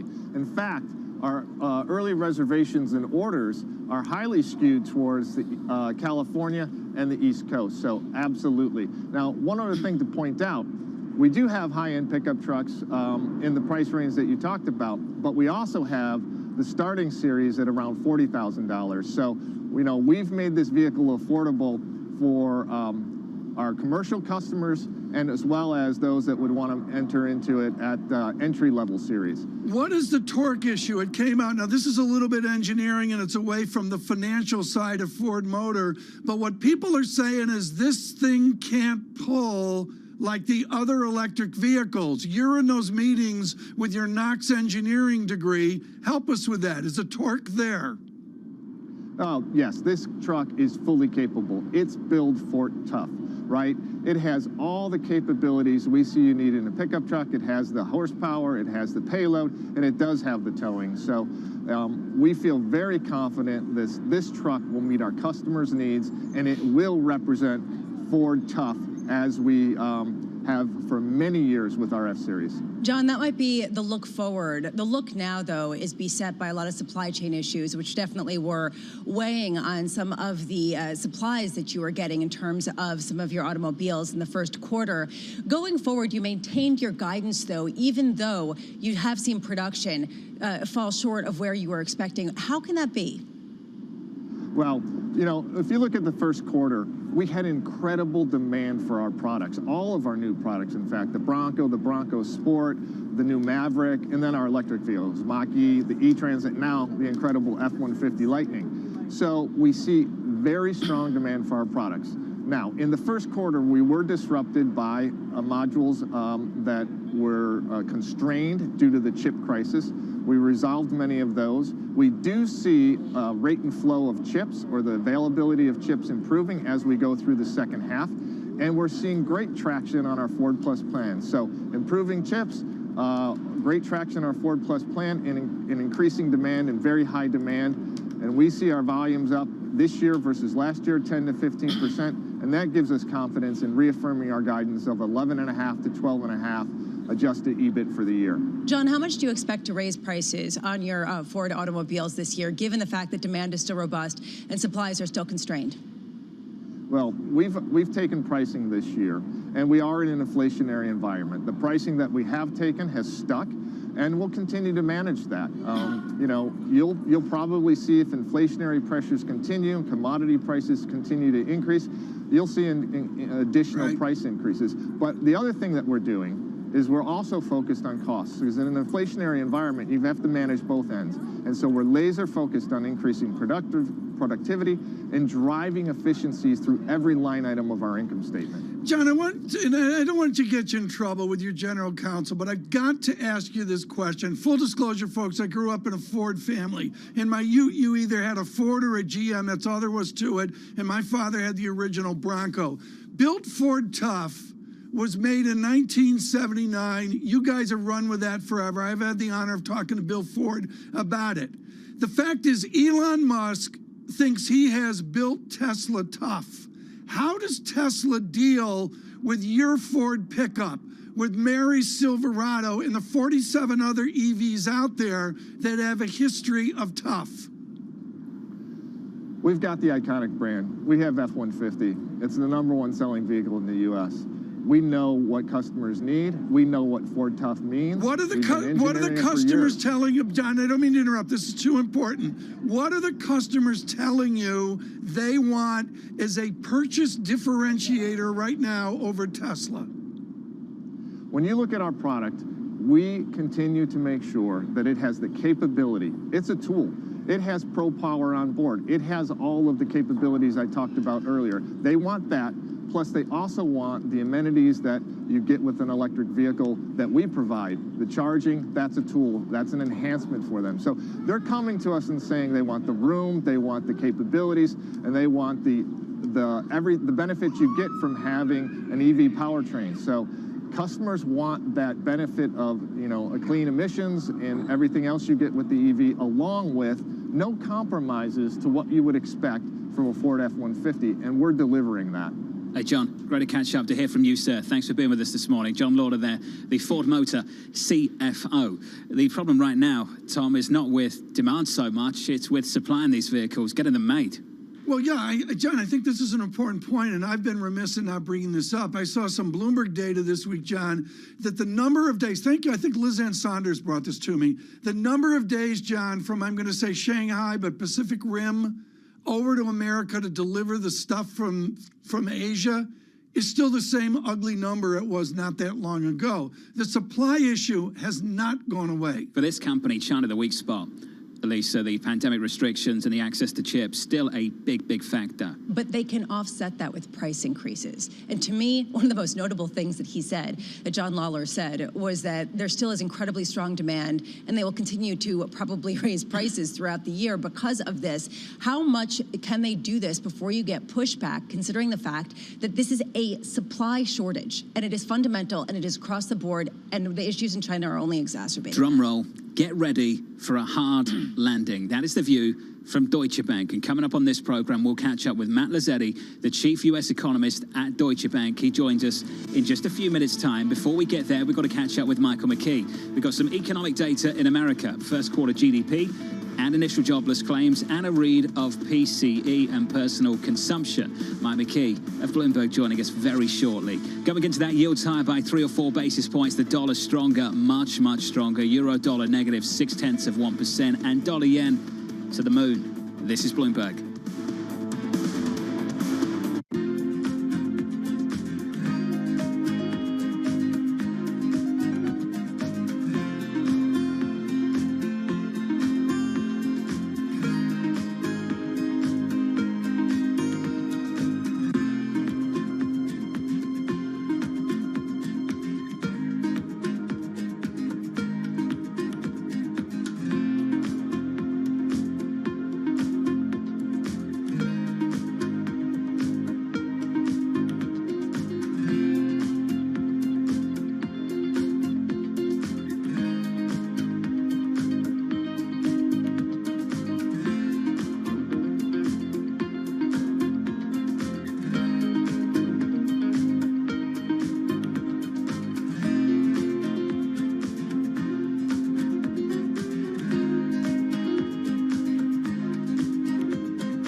nuestro estudio, en nuestro experimento, no hemos pintado todos los edificios de blanco, sino estos más asequibles de pintar. Y ya hemos detectado reducciones medias en el área metropolitana de 0,8 grados aproximadamente en un periodo de ola de calor y con picos máximos de 4 grados de disminución en un momento puntual del día, en una zona puntual del día.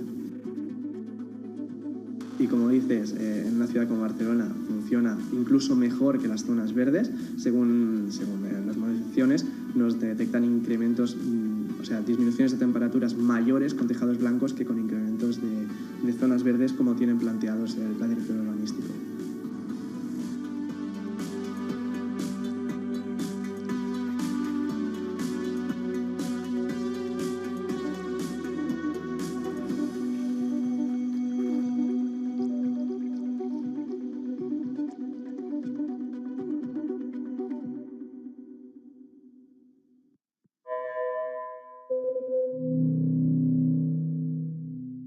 Lots happening on Wall Street. It's the basic law of economics. It validated what the market was already pricing. Need to catch up? This is Bloomberg Wall Street Week. I'm David Weston. We've got the information and insights. David, you just hit the nail right on the head. From businesses most influential and instrumental. And that's the way you run good risk management. It's a challenging dynamic. We could continue to see that kind of strength. Bloomberg Wall Street Week premieres Friday with replays all weekend on Bloomberg Television and Radio.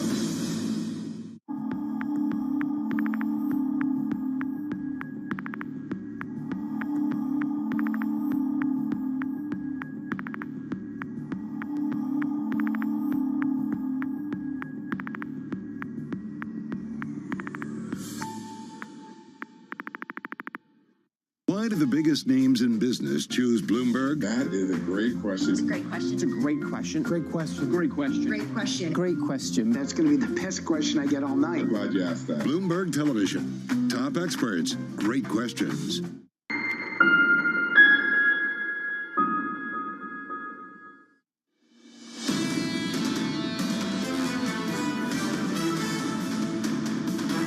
Live from New York City this morning. Good morning on TV and radio. Here's the price action on the S&P 500 up by more than 1%, on the Nasdaq up by 1.7, just off session highs. Decent numbers from Facebook. A little bit later on this afternoon, we will hear from Amazon and Apple. Some economic data crossing the Bloomberg. That means we've got to catch up with Michael McKee. Morning, Mike.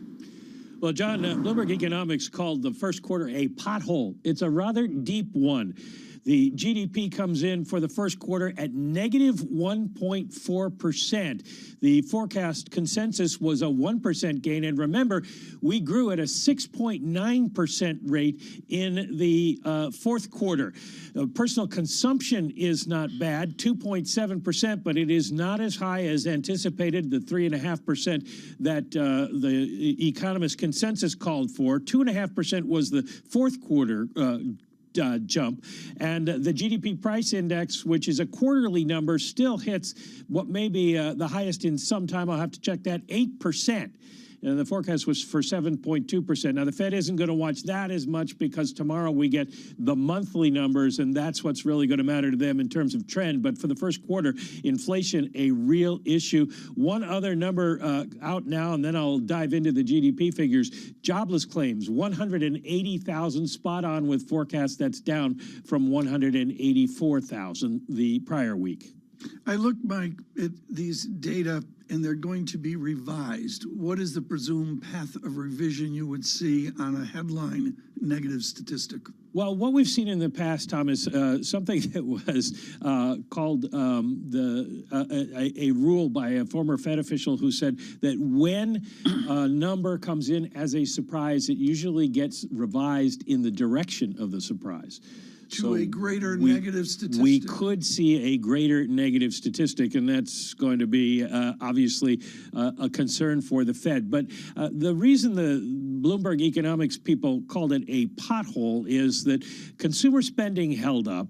And then I'm taking a look here at the non-residential fixed investment, which is basically business spending. That was up 7.3% during the month after a 2.7% rise. So business was spending, consumers were spending. The big issue is what happened with exports and inventories. Yeah. Well, We're going to get to that in a moment, John, but Michael, but that's the heat of the matter, isn't it? On the back end of the GDP equation, with all of this currency dynamics right now, when you or Matt Lazzetti look at this, it's a mystery on export and import dynamics, right?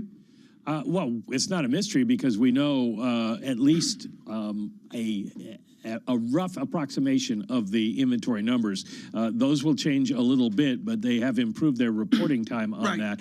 And the change in inventories, $34.5 billion lower.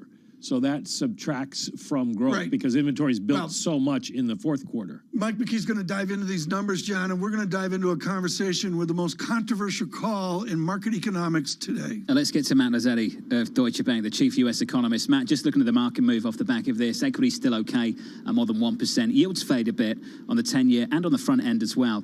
That introduces the Federal Reserve conversation. But Matt, first of all, your reaction to these GDP numbers this morning. Sure. First, thanks so much for having me. I think when we look at GDP numbers, it's always a backward-looking number. So the question is, what do we determine about the future of the economy? We knew there was going to be a lot of volatility in the trade data. We had a record negative trade balance yesterday. We knew retail sales was revised down a bit. But actually, when I look at the data, 2.7% for consumer spending growth, equipment spending was actually quite strong. When we strip it down to private domestic demand growth, it was actually a pretty strong number. You had nearly 4 percentage points reduction from net exports. We wouldn't anticipate that that's what we get going forward. And so I think at least over the next 2 quarters, it tells you in its economy that's growing strong, and certainly the labor market data with initial jobless claims suggests the labor market remains strong at this point. Matt, going forward from here, you also expect the weakness to emerge at some point. You're looking for that hard landing, that recession. Matt, you were the first bank to come out and call that. The end of next year, the end of 2023, a recession in the United States of America. How is the Fed going to internalize some of the incoming economic data and continue to raise interest rates, given what you're calling for? Sure. So I think the nature of our call is one in which there is sufficient underlying demand in the economy, certainly from the labor market, from wage pressures, from price pressures, that the Fed is forced to tighten more aggressively than what the market has anticipated. We continue to expect 3 50 basis point moves, the first one beginning next week. But I think more importantly, it's all about where does the terminal Fed funds rate get during the cycle and how high does it need to get really to become restrictive enough to get inflation pressures down. Our view is that as a baseline, at least, the Fed needs to get to above 3.5% on the Fed funds rate. We're at 3.6%. But I think we even view risk as being skewed to the more aggressive side of that. If inflation remains stickier than we anticipate, if you get further supply side shocks, it's possible the Fed has to be even more aggressive than that. And ultimately, if you look how far the economy is from the Fed's targets on inflation in the labor market, we just don't see a soft landing as the most likely outcome. Matt, can you give us a game out kind of where inflation could be at the end of this year that would imply a stickier nature to these price increases and perhaps a more aggressive approach from the Fed? Sure. So we are at 4.5% for core PCE at the end of this year. That's about 40 basis points above where the Fed was as of their March forecasts. I did note this morning we got a somewhat softer core PCE number, and so we'll have to dig into the details and see, tomorrow in the monthly run rates what those look like.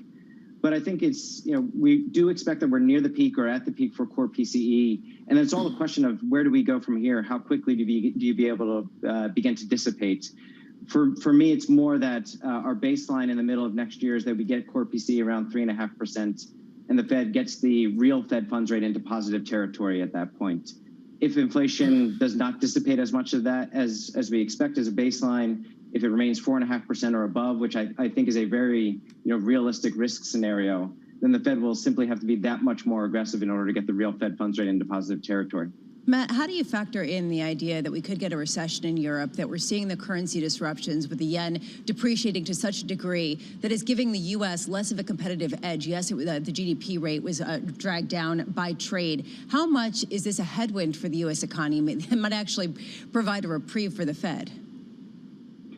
It is a headwind, but I think probably not as much during this cycle and the stage of this cycle as you would probably anticipate. And I think it's more about the nature of this cycle in which, at this point, it is mostly about services spending in the U.S., consumer services spending. It's about the continued reopening, getting back to the pre-virus trend on services spending. That's a part of the economy that tends to be less sensitive to what we see from the dollar data from global growth data. And so even though, you've seen downgrades in China, certainly downgrade risks or recession risks in Europe, I think the U.S. economy should remain relatively resilient to that, as long as the U.S. labor market remains resilient to that, and therefore consumer spending can continue to chug along. Matt Lazzetti, it's grossly unfair to you and Michael McKeon that, a wall of data comes out with this from the Bureau of Economic Analysis.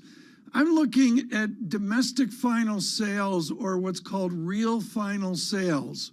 They plunged in the pandemic. They plunged in 2008.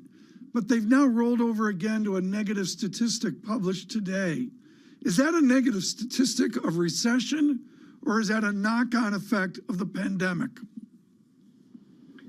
Sure. So I think what I would be focused on are three components at the moment. It's consumer spending, which grew 2.7%. It's CapEx growth, which Michael noted was actually quite strong. And then it's residential investment. And those three things, I think those are the more persistent items. They're giving us clearer evidence about what the underlying demand is in the U.S. economy. And those have remained resilient. I think those are the areas where we can see some weakening. We've already seen some weakening in the housing data in terms of demand for housing as mortgage rates have spiked and affordability has come down. That will likely continue. But I think, as I mentioned before, we do see good momentum both in the consumer and CapEx, which should keep the economy resilient in the near term and be the thing that forces the Fed into a more aggressive stance. It is that which we expect to eventually lead to a recession, as you mentioned, by around the end of next year. Fully aware that timing that exactly is very difficult to do. But I think the fundamental view is that in order to get inflation back closer to the Fed's target, the Fed will have to be more aggressive. Matt Lazzetti at Deutsche Bank. Matt, looking ahead to next week, May 4th, thank you for all your work, sir, with the rest of the team over at Deutsche Bank. So the headline numbers, the optics of this going into the Fed next week are pretty dreadful. Contracting GDP in the first quarter, inflation north of 8%. We have to go deeper on the GDP figure, though, and talk about why we've got that contraction.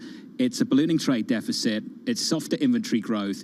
If you wanted to read of the underlying story of the economy domestically, the consumer and business demand picture is still pretty decent. Tom, you talked about real final sales. It points to the underlying demand with domestic purchases. And Citi had this to say. This is from Andrew Hollenhorst. It came out just moments ago.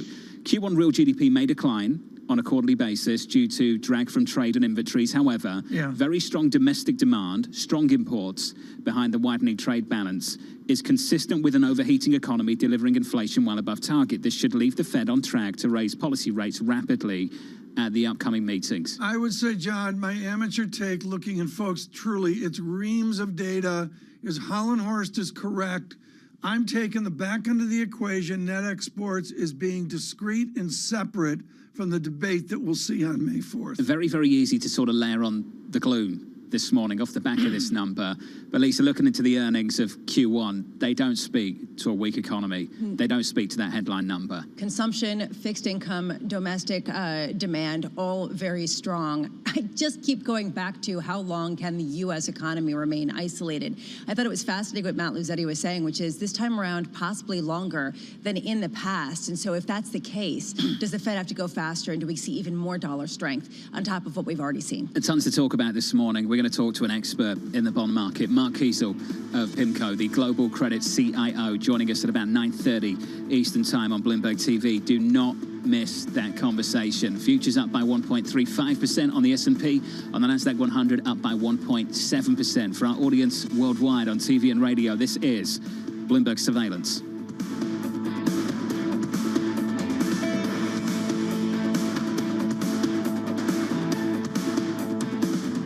Keeping you up to date with news from around the world. With the first word, I'm Lisa Mateo.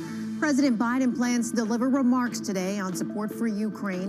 And that comes as his administration looks to send Congress a proposal for weapons and humanitarian aid for Ukraine that would last through September. The proposal would include funds to help remove landmines to combat food insecurity. European Commission President Ursula von der Leyen is warning companies not to bend to Russia's demands to pay for gas in rubles. Gazprom has turned off the taps to Poland and Bulgaria in a dramatic escalation, and that made good on a threat if rubles weren't used for payment. Now attention turns to how big consumers Germany and Italy respond. In one of its last earnings reports before Elon Musk takes the company private, Twitter reported revenue that missed estimates. That reflected a slowdown in advertising. The 16% gain in sales was the worst pace of growth in 6 quarters. Meanwhile, Twitter also reported a 16% increase in daily active users to 229 million.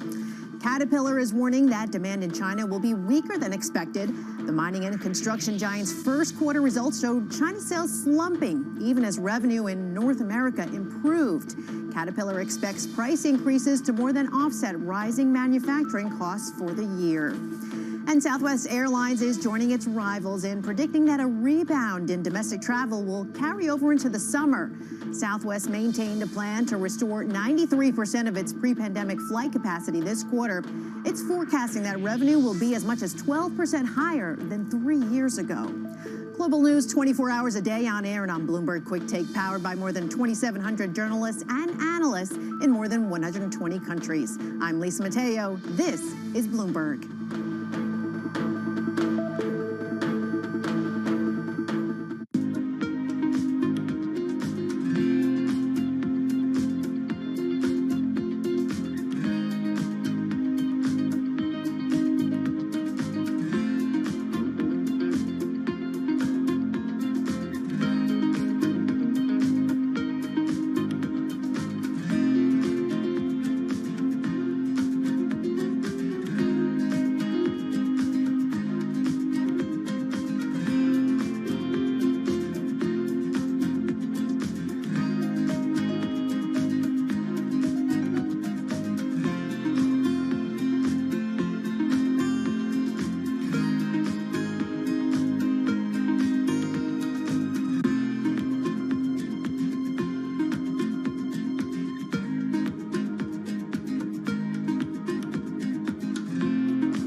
Companies now, they're getting hundreds, maybe even thousands of applications. So software has come in to automate the process. You want to write your resume for robots, not for humans. The only job your resume has is to be comprehensible to the software that is reading it, because that software or robot is going to decide whether or not a human ever gets their eyes on it. These things are programmed by a certain segment of the population that might not be totally inclusive or not be fully aware. Concerns about how this technology could exacerbate discrimination. For the FTC, I think foremost, the FTC needs to be making sure that we're fully understanding this technology. We don't trust companies to self-regulate when it comes to pollution. We don't trust them to self-regulate when it comes to workplace comp. Why on earth would we trust them to self-regulate AI?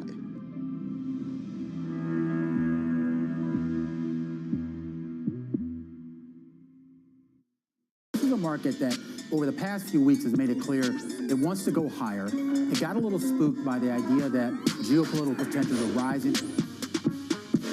Front Row, exclusive interviews with the most influential figures in finance. Lloyd Blankfein. Deflation is a terrible thing. Inflation you could tolerate. Kathy Wood. Tesla will be in the pole position to dominate. Jeremy Grantham. We've had a very, very abnormal honeymoon Goldilocks period. First available on the Bloomberg Terminal, then on Bloomberg Television and Bloomberg.com. Front Row, the best seats in the house for business's greatest minds.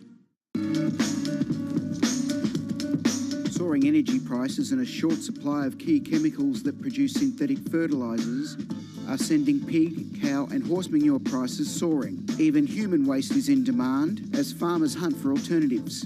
Fertilizer helps increase crop yields.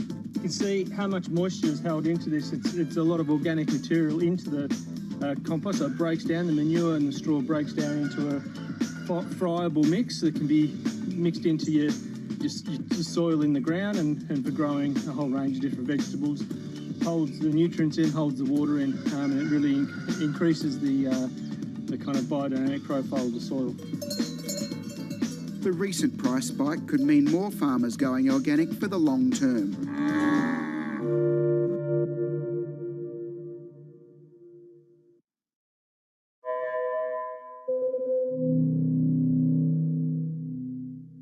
I I think what we've seen during this period of time is that communicating via video is not a fad. We are using it in all aspects of our lives, for work, for learning, for communicating, for staying in touch.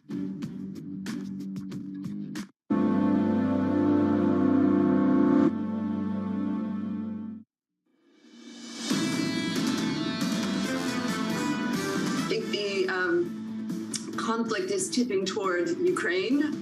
There will be some setbacks for both sides, but for example, Ukraine now has more tanks than Russia does in the field. This is remarkable.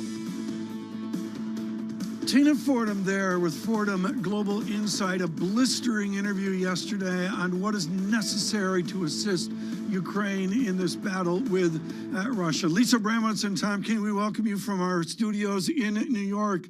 And right now joining us in Kyiv is a most original mayor.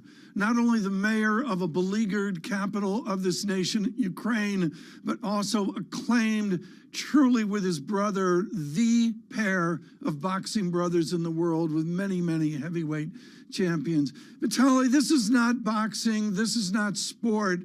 There's a meanness here that you fought against in athletics for years. You state that the meanness of Vladimir Putin will go after these iconic symbols of your Kyiv. When do you expect Mr. Putin to go after those acclaimed churches and other sanctuaries? Regards from Kyiv, thank you for your question, but you can compare right now situation in Ukraine with sport. In sport, you have clear rules. If you break the rules, you will be disqualified. And especially right now in the war, we see the whole world sees there's no rules. The economy of our country is destroyed. It's big drama for all population, not just in the whole country, also a big drama in capital of Ukraine. Is big drama for everyone from 40 million people who live in Ukraine. A lot of millions of refugees try to find their new homes.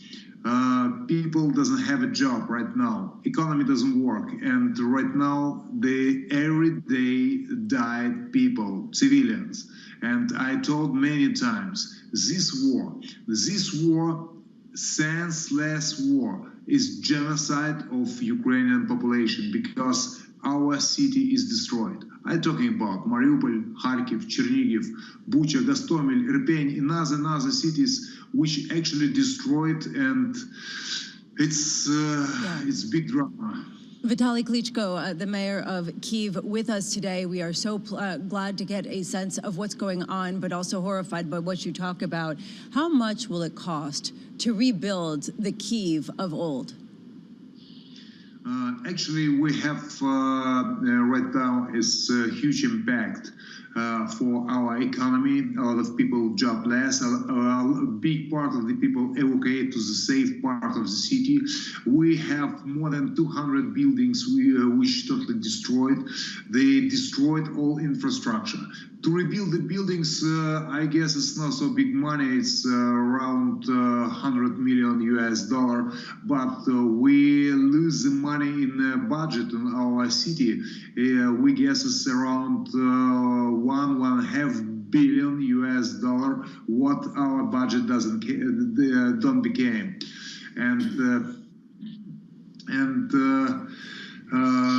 Also, I told you about the numbers right now, but we don't know how long will be the war and how much it will be cost in the next couple of weeks, maybe months, maybe years. Mayor, this is a delicate question. We hear about 40% of the businesses in Kyiv have reopened. Some people are trying to come back to their homeland.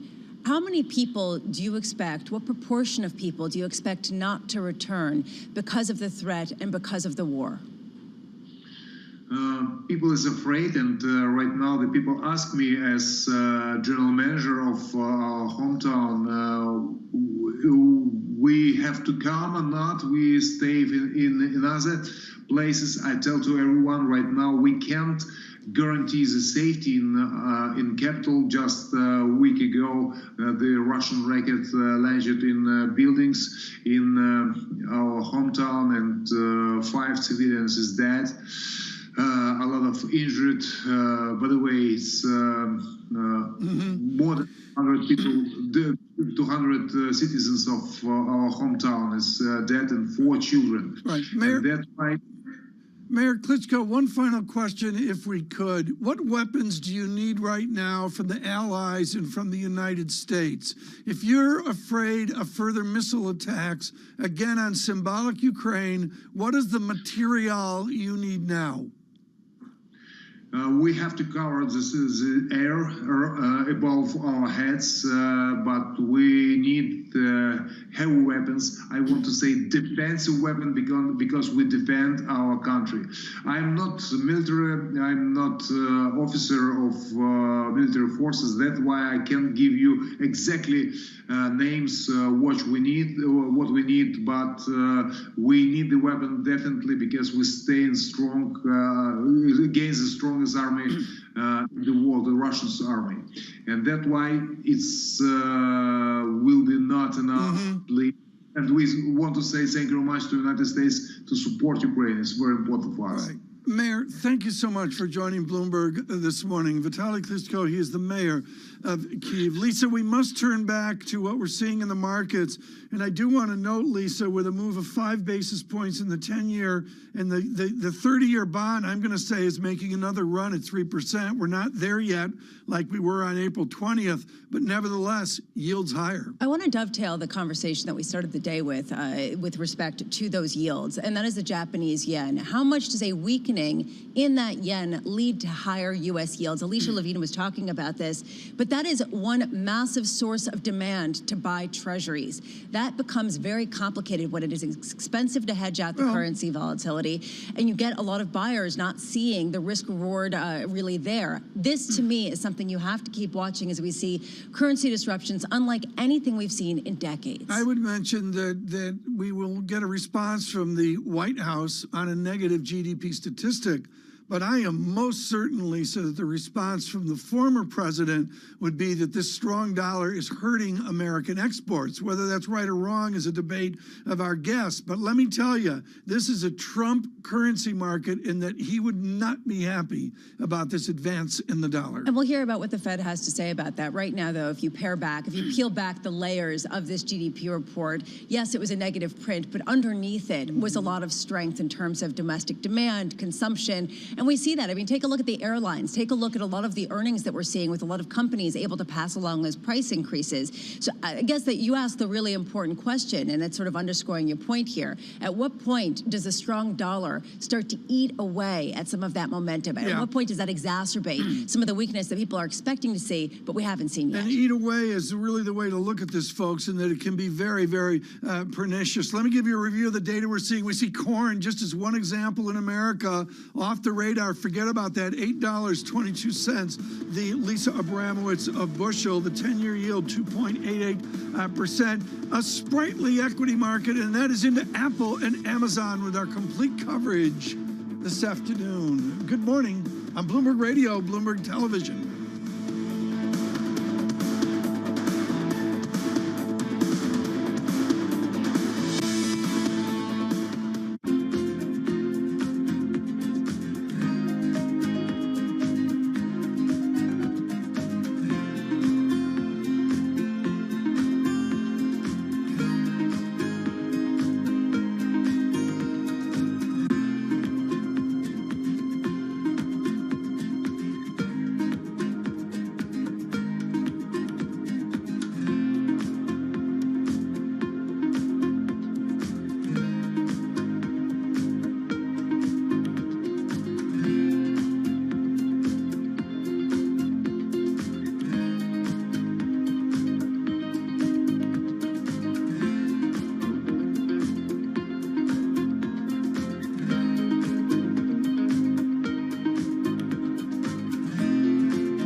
Airport, and behind me you can see SpiceJet 737 MAX aircraft.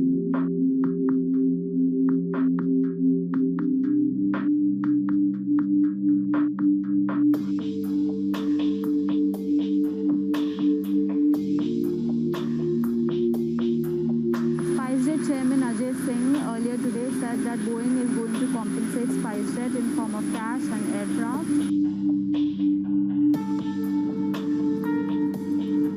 There's a big celebration happening at the Gwalior airport. As you can see, they've literally rolled down the red carpet for SpiceJet chairman Ajay Singh. There are balloons, there are flowers. This is a big deal for SpiceJet because it is the only Indian operator of Boeing 737 MAX planes currently.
I think that it's hard to put your head around any narrative. Let's just be honest. We've had sort of a shift in, are we in some sort of stagflation fears moment? People were talking about that all day yesterday.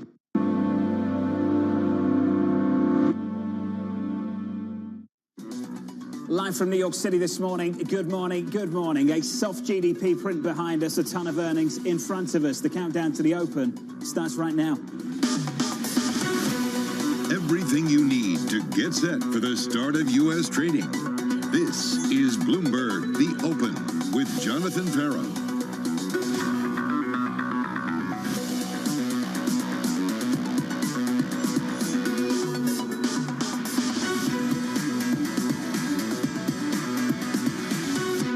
Live from New York City, we begin with the big issue. Solid earnings colliding with a wall of worry.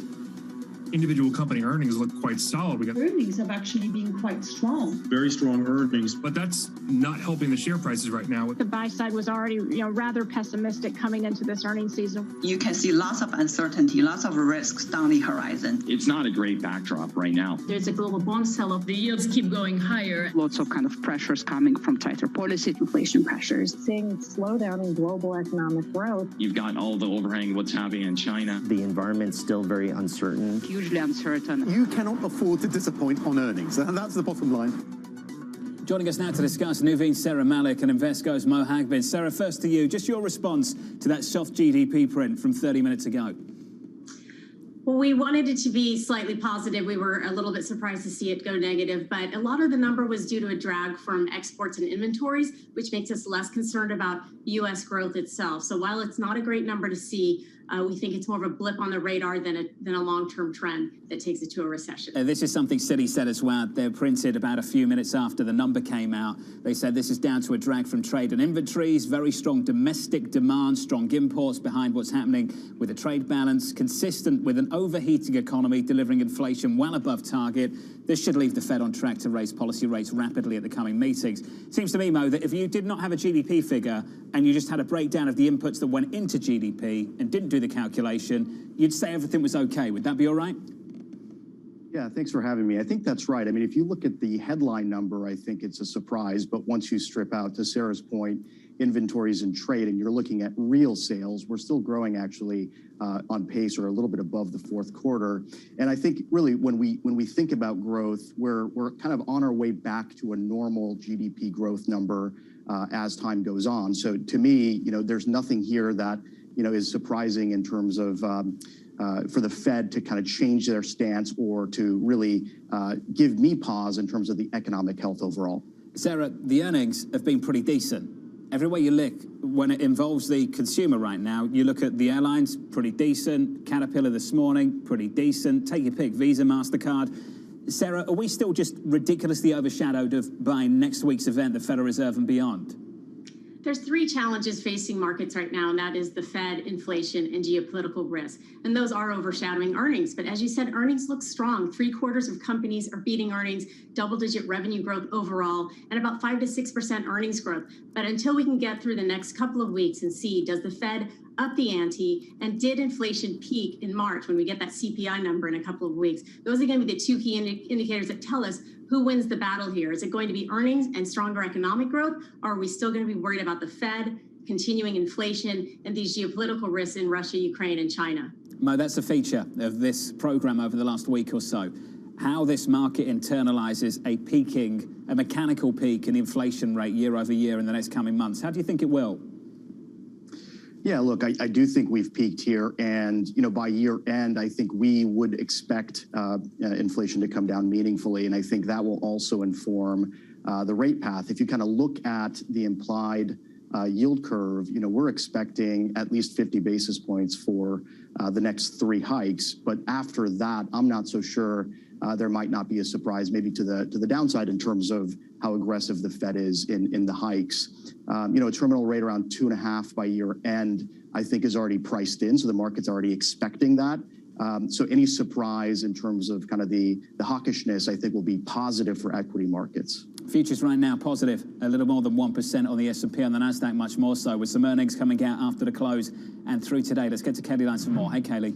It is a busy week of earnings season, John, and really the name of the game is if you're going to swing, you best not miss, because your punishment for missing expectations is a lot greater than your reward for beating them. That is what we have seen with the companies who have reported thus far. On average, the companies that beat on EPS outperform the broader market by about 0.7% the day of earnings. But if they miss, they underperform by a margin of about 1.5%. And it's even greater for the top line. If your sales miss estimates, you underperform the broader market by about 2.3%. That's at a broad level, but to break it down on kind of a sector basis, the rewards have actually been the greatest for consumer staples because people are willing to pay up for the necessities like food and shampoo. So those companies have been able to exercise pricing power and pass on the higher input costs they are withstanding inflation a little bit better. It's a very different story, though, for discretionary, which is among the worst performing of this earnings season, and for tech and communication services, think Alphabet, it's been pretty brutal as well. And then when it comes to the forward look, profit forecasts have actually been slowing down for months now. Net earnings revisions staying in negative territory, both in the U.S. and globally for weeks. And JP Morgan's reading of this out this morning is that the gloomier outlook actually indicates that inflation may have peaked and bond yields may have exhausted themselves because downbeat views on corporate profits suggest a looming economic slowdown, which may not allow the Federal Reserve to hike rates as much as the market currently fears, John. Kelly Lines, thank you. Sarah, can I get your thoughts on not just the earnings, but the way investors have reacted to them? The rewards and the punishment that some of these names have received? You're actually seeing companies pretty bottomed out, especially in mega cap technology. Stocks are actually rising on okay earnings or even earnings misses. And what's that telling us is that investors are starting to bottom fish in these companies. From top to bottom, what we like is at Microsoft, we think they're very well positioned, strong cash. We saw strong cloud business. We like Amazon coming into their earnings. They control over 50% of their global logistics now. That helps them with the supply chain issues. Inflation is actually good for Amazon because competitively, their business model is superior because it's digital to the brick and mortar companies. And we also think their cloud business, similar to Microsoft, will be strong. Now, Alphabet, Meta, and Apple, we could see some issues going forward, ranging from Apple's privacy issues for Meta and also for Alphabet, some of the cloud issues they saw. And then Apple, at some point, they need to normalize to more of a moderate growth rate post-pandemic for their iPads and iPhones, and the timing of when they do that could be tough on the valuation for the stock. Mo, you're on the other side of this. Underweight tech, overweight financials. Mo, why? Yeah, I mean, I think from an equity perspective, we still maintain an overweight. So, the overall health of the economy, the consumer, the unemployment results, I think all of that we need to look at in kind of the same backdrop as some of the wall of worry you mentioned around the geopolitical risks and a rising rate environment. But within equities, to your point, we do like smaller companies and value companies. Smaller companies more from a integrated supply chain, concern, right? So when you think about smaller cap or mid cap companies, they're not as dependent on revenues from overseas operations. We actually think that is a good place. And from a valuation standpoint, also, they look attractive. And then value, which, we think of as financials, materials, industrials, energy, that also do benefit from a rising rate environment. Right now, they're not on the bank side of things. JP Morgan down 23% year to date, Citi down 18% year to date, B of A down more than 18%. Mo, why hasn't that trade worked, and why do you think it will work later this year? Yeah, look, I think there's still a little bit of a sentiment issue, right? I think rising rates, while traditionally have been good for the banks, just given kind of short-term deposits and lending, and credit conditions continue to be actually pretty healthy. The sentiment in the market is actually not quite positive. But when we're looking at overall, bearishness versus bullishness, the bears are still continuing to kind of hold on to the narrative, at least at the headline level. Sarah, can you speak to the bank trade? Just a final word on that. We think it'll be challenging. The value space, we prefer energy because of the strong fundamentals, a tight supply, strong demand. And then in the U.S. side, we also like large cap growth stocks. So that's our barbell trade. We'll talk about the energy names in just a moment. Mo and Sarah are going to be sticking with us. Going into the opening bell, equities elevated. Let's get you some movers. Here's Taylor Riggs. John, I think we're calling it Meta, even though we typically, of course, know them as Facebook. But finally, really here returning to user growth and managing to just get it done. We got, of course, the results yesterday after the bell. And you see the shares continue to push higher by about 15% earlier this morning. I think what Mandeep Singh over at BI really told us yesterday is it wasn't just sort of the ad pricing that was down, but it was the ad impressions that came in much better than expected. And that is really what the street was looking for. Qualcomm's a really good story as well. Looking at up 6% here. This is a mobile handset device that is pulling in $6 billion a year in revenue and still growing more than 50% for the year. So really strong here from the chips. Eli Lilly quickly here, of course, raising that guidance. First quarter revenue also rose about 15%. Take a look at MasterCard. Now still showing that consumers are spending. You're getting dollar volume and purchase volume really high and certainly beating the bottom line expectations as well. Taylor, thank you. Coming up, companies moving to open ruble accounts to buy Russian gas. Gas is not on the sanction list, as you know, so we are not in this situation now. But of course, if there is a shutdown from one country or the other, we are ready to support the country which will be affected. Mixed messages coming from the EU. That conversation up next.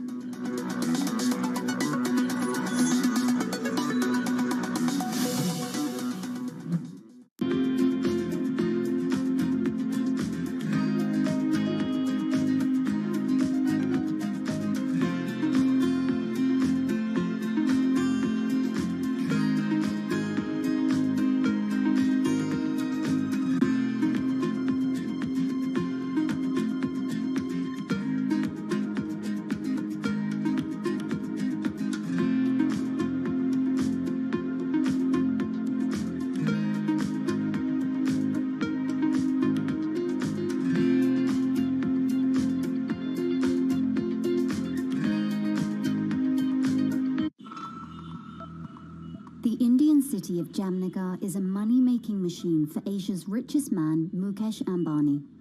His company Reliance has the world's biggest oil refinery complex here in the city. Jamnagar is also where Ambani is making his newest bet, a $10 billion investment in green energy. His ambition is closely aligned with the Indian government's plan to reach net zero emissions by 2070. But Ambani is not alone. India's second richest man, Gautam Adani, has committed $20 billion of investment over the next decade. But India's massive dependencies on fossil fuels have some environmental advocates questioning the realism and sincerity of those green ambitions and those of its two biggest billionaires.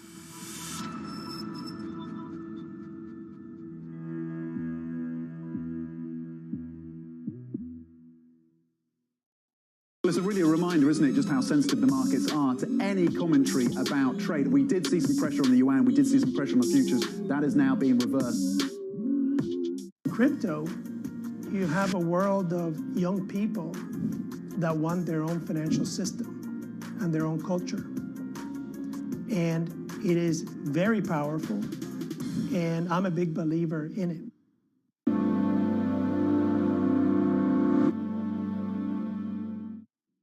season is here. A moment of multiple crises. Bloomberg is fastest with the numbers and analysis. You do have some good news and bad news. It's a good time to own volatility. Bloomberg, the fastest numbers and analysis you trust.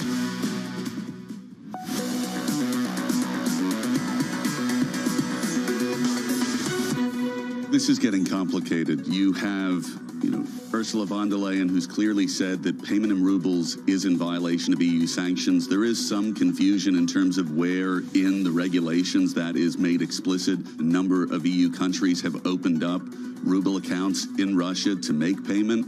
And you also have the threat of EU sanctions on Russian energy. We are all struggling to keep up with this. Europe struggling to stay united against Russia amid a cut-off of gas flow to some NATO members. The Hungarian government allowing payments in rubles to Russia's Gazprom. Germany keeping the door open for a compromise. And this coming as Bloomberg reports 10 buyers have already opened ruble accounts. Team coverage starts right now with AMH down in Washington and Maria Tadeo in Brussels. Maria, first to you. I asked this question yesterday. I'll repeat it. What is going on?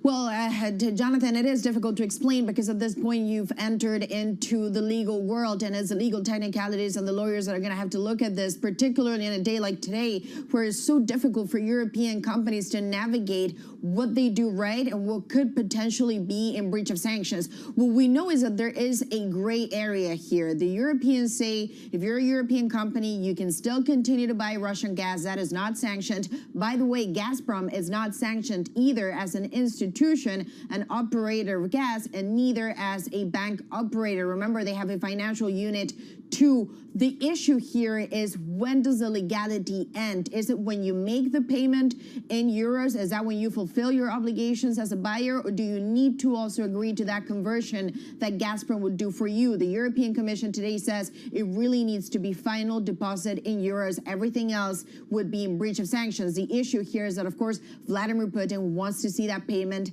made and finalized in rubles. A lot of this, of course, is passing on the ball back to the Russians and figure out what they want to do. But I would say two things.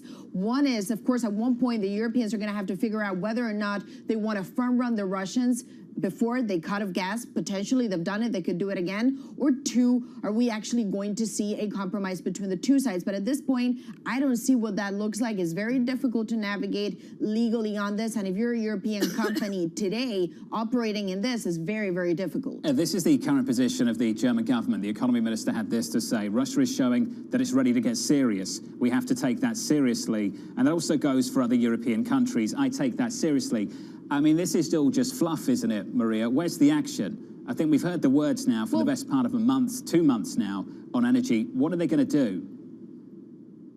Yeah, well, look, Jonathan, what we know is that by the end of this week, probably we're going to see another package of sanctions. This time it will include oil, a soft, light embargo. Potentially, there has been also discussions about putting a tax on it, capping it, potentially the price that comes from Russia into the European Union. Remember, yes, the European Union is very dependent on Russia, but the European Union is also a very big client, money maker for Russia. So there's leverage going both sides. When it comes to the Germans, they haven't taken any action. They continue to say, yes, potentially we could agree, but they haven't really signaled they're ready to do it quickly. And then the other issue, of course, and I would say this is new in many ways, is that the pennies dropped for the German government.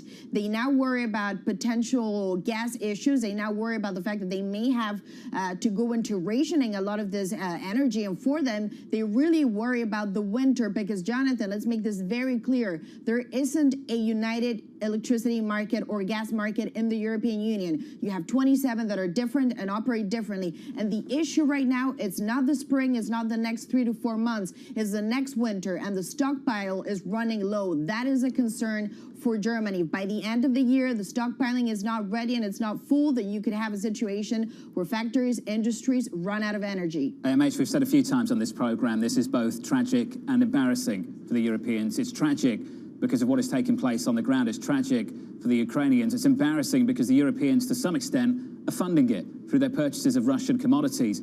Has there been any sign whatsoever that the US administration is losing patience with its European partners? Well, at the moment, what they've said about this particular crisis of Putin really cutting off the taps for Poland and Bulgaria, and then the big question mark of who's next, Jen Psaki yesterday, the president's press secretary, said over the past 24 hours, they were on the phones talking to the leaders in Poland, in Bulgaria, and that they're actually not quite surprised that Putin would do this and weaponize energy. And they talk about the fact that for the last few weeks and actually months, for our reporting, this dates back to at least December, you have the administration going out and making sure that they are talking to other big LNG suppliers so they can try to fill that hole for a situation just like this. The issue, Jonathan, is that the United States very much understands the position Europe is in. And we also have to take into consideration, when you look at the global energy market in general and commodities market, when you have more countries getting cut off from Russia, that just means a price spike. That will affect a consumer in Europe the same exact way it will affect a consumer in the United States. I'm not sure the United States is in any rush to pressure Europe to put more sanctions on Russian energy for the fact that this is a global market, and a spike in energy in Europe will mean a spike in energy in America. And what is their biggest problem facing the midterm elections? And that's inflation. Anne-Marie, great to catch up with you down in DC alongside Maria Tadeo in Brussels. Energy stocks on the S&P 500 have delivered in a massive way. You all know that. We're up 35% year to date, even with a bit of weakness over the last week or so. JP Morgan is making the case to stick with energy names. They say the following: energy remains our highest conviction overweight. The supply-demand balance continues to be tilted in favor of improving demand with higher commodity prices. Supply growth should remain impaired. Sarah Malik Mohab back with us. Sarah, I promised you would come back to this story. Can you just build on why you still like this part of the market? Energy was our biggest overweight coming into 2022, and it was for three reasons, and that is tight supply, strong demand as the world reopens. And also the key to this cycle is producer discipline. Producers are focused on returning cash to shareholders. They're being much more disciplined in terms of capital spending. That leads us to an elongated energy cycle. We did not expect the tragic war in Russia and Ukraine and what that did to energy prices. But overall, we view this as a real cycle going forward. And we think energy stocks can continue to do well over multiple years. Sarah, is this for a basket of names across various geographies or more concentrated than that? We like stocks from in the U.S. We also like the refiners like Valero. We think that's usually the lagging trade when oil prices start to go up because they start to benefit from what the producers are doing. So we see across the board, also the companies that are providing the bridges to more green energy. We see it as a pretty broad trade. Mo, do you agree? I do, yeah. To my earlier points, I think we're very much still overweight cyclicals, and energy is a big part of that. And, I think a lot of that move in energy, is really more on kind of the supply side and really what's happening with the war in Ukraine. But we also know as part of kind of this reopening theme, that the demand side has been there. So we're still very constructive, and we're still very overweight on the energy side. Mo, is there anything the Fed might do that would make you change your mind? On energy specifically, probably not at this point. I think, the dynamics that we're seeing play out across kind of energy markets, and it's not, it's not just, some of the things we're seeing around the war in Ukraine, but just the supply side bottlenecks. I don't think the Fed in this case is going to impact that. What I'd be more concerned about is just some sort of compromise or some sort of jump risk associated with it, because we have moved quite a bit in energy prices, and I'm not sure the upside is equivalent to the downside at this point. So just being careful and kind of readjusting that position over time as the energy sector has run, I think would be prudent here. Sarah, what's more likely to change the energy story for you, the demand side or the supply side? It'd likely be the demand side, and this would be the Fed becoming too aggressive with rate hikes. We're expecting 250 basis point rate hikes at the next two Fed meetings. And then what we're hoping is that they wait and see what that does to demand, and also whether inflation really did peak in March, because the path to a soft landing for the Fed is narrowing, but it is still our base case. But what they need to do is hopefully they'll become less aggressive with rate hikes as the year goes on. Otherwise, what you will get is demand destruction, and that will be a headwind for the energy story. Sarah, is that the mark on the calendar for you? Is that the spot that will really shape whether you think we get this soft landing or not? It's through the summer after those 250 basis point hikes. It's the what next of it after the Fed makes those moves.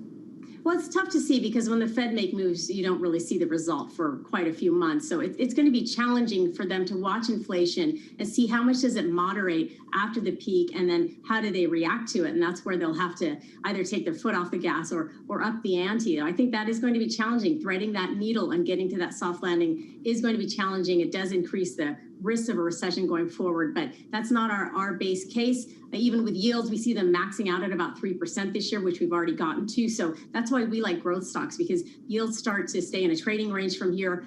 Economic growth moderates. That is good for those companies which are less levered to economic growth, like growth companies in technology and healthcare. And just how much inflation is this Fed willing to tolerate as we come down from 8, 7, 6, 5, 4? Sarah Malik, Mo Hagbin, to the two of you, thank you very much. Coming up, the morning calls, and later, Meta earnings boosting sentiment with investors preparing for Apple and Amazon after the closing bout. That conversation just around the corner, with Meta up by more than 16%, equity futures up about 1.26%, and the US dollar absolutely surging against an ever weaker Japanese yen. That conversation just around the corner.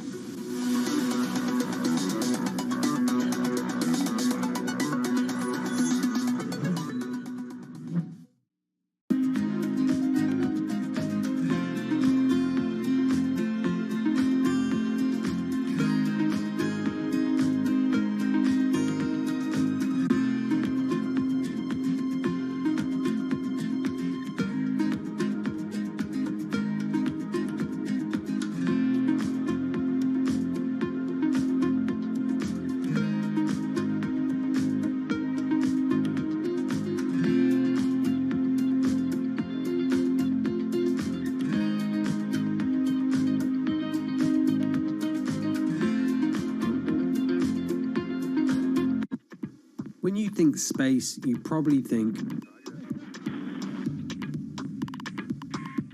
one space agency that travels under the radar is ESA, which is surprising considering what the European Space Agency has achieved and how vital it is to the global space industry. We've collaborated with pretty much everybody who is involved in space exploration. ESA wants to be a leading force in furthering humanity's mission into space. Commander Ground, do you copy? Copy. If we want to have successful human missions to Mars, we are going to have to learn to live and work off-world in a different way. The place where we are going to learn to do that is on the moon. Can ESA help humanity take its next giant leap?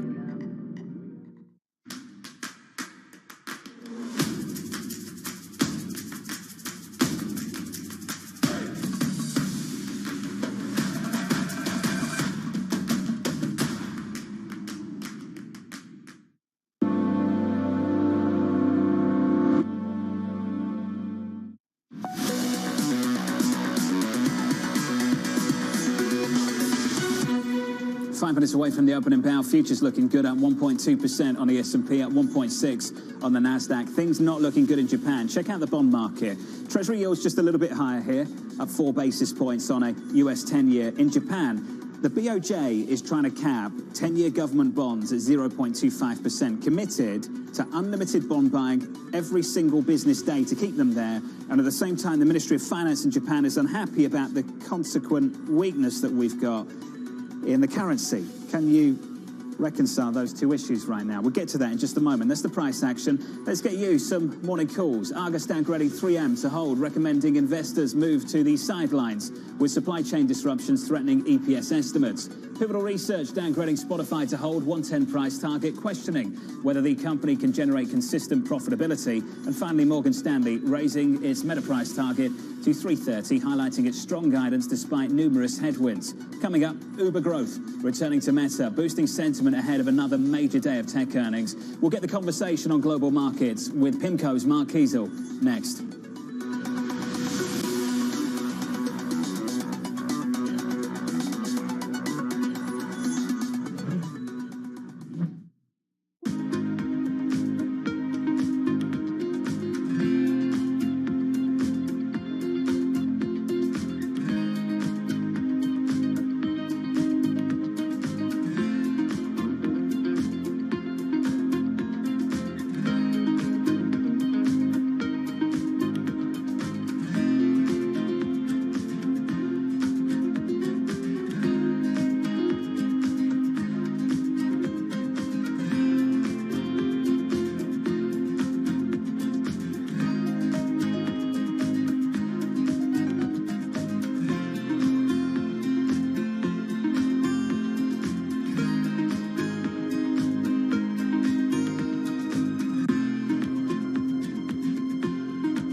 Soaring energy prices and a short supply of key chemicals that produce synthetic fertilisers are sending pig, cow and horse manure prices soaring. Even human waste is in demand as farmers hunt for alternatives. Fertiliser helps increase crop yields.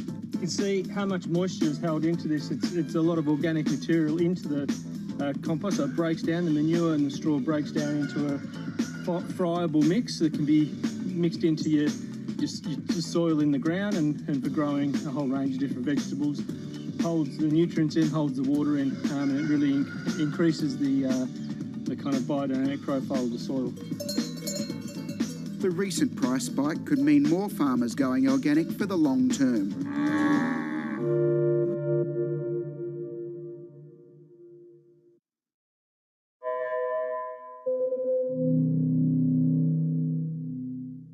Bloomberg has enhanced search on the terminal to deliver what you need when you need it. Now, you can simply type phrases in everyday English in the command line. Compare financials. Find people. Analyze markets. You can enter phrases or ask questions. What do you want to know today? Ask a question or visit SearchGo to find answers now. Mercedes-Benz is on a path towards CO2 neutral mobility. So we have flicked the switch there, and really we're going to step by step electrify everything. And what does that mean? Combustion engines get electrified. Wherever you get your news. This is Bloomberg Daybreak with Lee. On Bloomberg Radio. Welcome to Daybreak Australia. This is Bloomberg Technology. This is Bloomberg Green. On TV, radio, and the web, this is Bloomberg.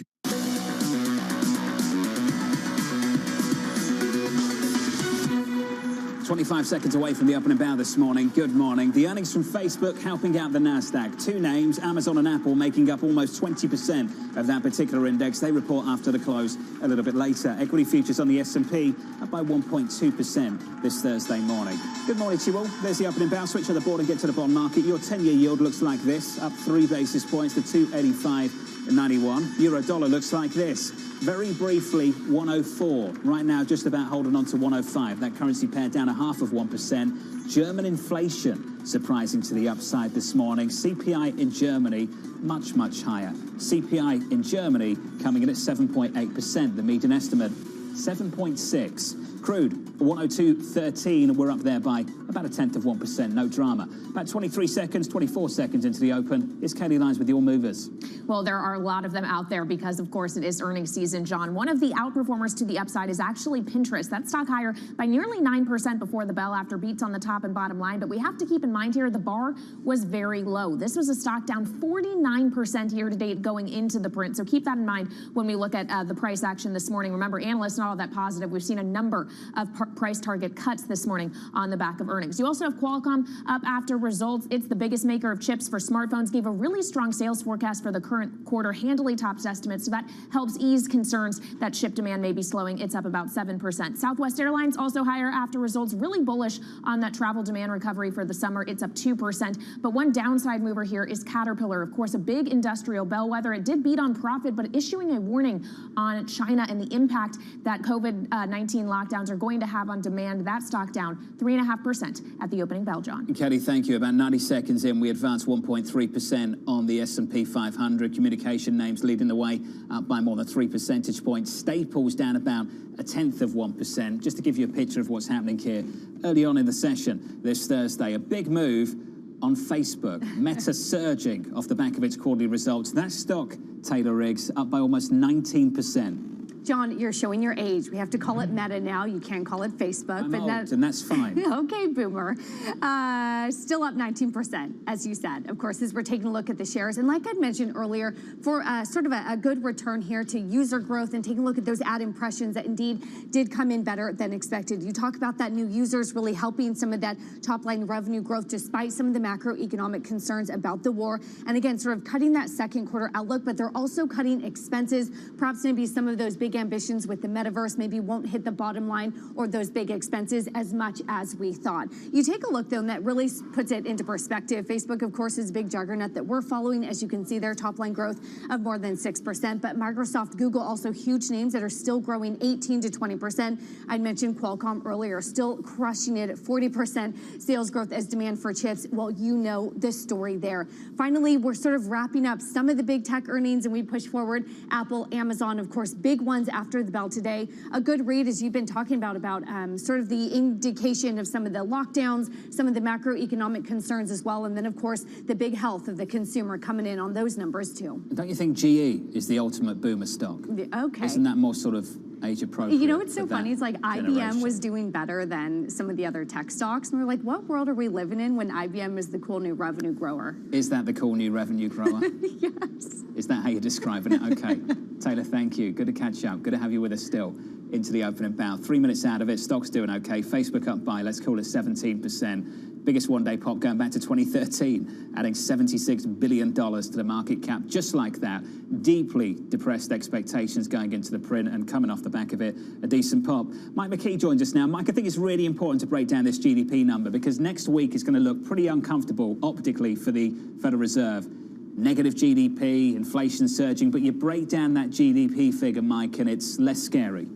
Yeah, the Fed is probably going to be okay with this. It's Joe Biden and the Democrats who have to worry because obviously this is going to be a Republican talking point. The economy grows 6.9% in the fourth quarter and then shrinks 1.4% in the first quarter. But as you say, break it down. Consumers, okay, a little bit lower than anticipated. That might get revised up, but that added 1.8% to GDP. Business spending, look at that. Non-residential fixed income up 9.2%, another addition to GDP, but inventories, $34 billion less than they were in the fourth quarter. That subtracted 0.8%, and trade, $191.6 billion subtracted from GDP because of net exports, and that subtracted 3.2%. Add that back in, and you have a reasonable first quarter. So what's going on? Well, all those ships that were off the coast of California back in December and November finally landed in the first quarter, and all that stuff gets counted as imports and subtracts from GDP. We also saw a lot of inventory build in the first quarter. Stocks are full now, so we see less inventory build. So the Fed isn't going to be as concerned because as long as consumers and businesses are still spending, they'll still be hiring, and the economy won't be as vulnerable to rate increases as you could think. Is this easy to explain politically?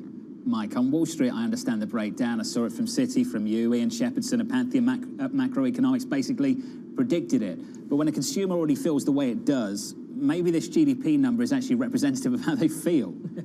Yeah, that's going to be the problem. It will be reflected in negative headlines because most people aren't going to read the stories. They'll just look at the headlines and they'll say, yeah, I knew things were bad. It's the same story with inflation. We got an inflation figure today that was pretty awful, 8% for PCE for a quarterly number in the first quarter. Now, we get tomorrow the PCE number for the month of March, and we'll see if it was going up or going down. But in either case, people are worried about inflation, and that's hard for the Fed to explain. Why, if you can get jobs, does the economy feel so bad? Mike McKee, thank you, sir. Stay close. We'll catch up with you in just a moment. I want to cross over to PIMCO's Mark Kiesel, looking for some upside within credit markets, highlighting opportunities in consumer-facing businesses, financials, real estate, and healthcare. I'm pleased to say the CIO of Global Credit at PIMCO joins us now. Mark, great to catch up with you, sir. I want to start with this line of yours on the Fed, that they have to get back to neutral, get restrictive, and do it a little bit more quickly. Can you put some numbers on that, Mark? What do you think neutral is and where's restrictive? Well, John, we think the Fed will get to about 2.5 to 3 over the next year or so. I think that's roughly neutral, maybe slightly restrictive, but we've got a global inflation problem. You mentioned it this morning. German inflation up 7.8%, U.S. inflation 8.5%. So basically the Fed is playing, and other central banks are playing catch up. The good news is that the market is pricing in a lot of these rate hikes, but we really are in a situation where inflation is still significantly above trend. The labor market's as tight as it's been in basically 2 decades, and inflationary expectations are picking up. So this is a Fed and other central banks that frankly have to act and act quickly. And the good news is that Next week in 6 days, we're probably going to get 50 basis point hikes. Remember, we haven't seen that in 22 years. So clearly, you know, catch-up is taking place, and they have a long way to go. Mark, the market seems to be primed for that. That's what we're expecting, a 50 basis point move, another one, maybe even another one and another one. As you indicate, once you get into the twos on Fed funds, I think that's where the uncertainty is, Mark.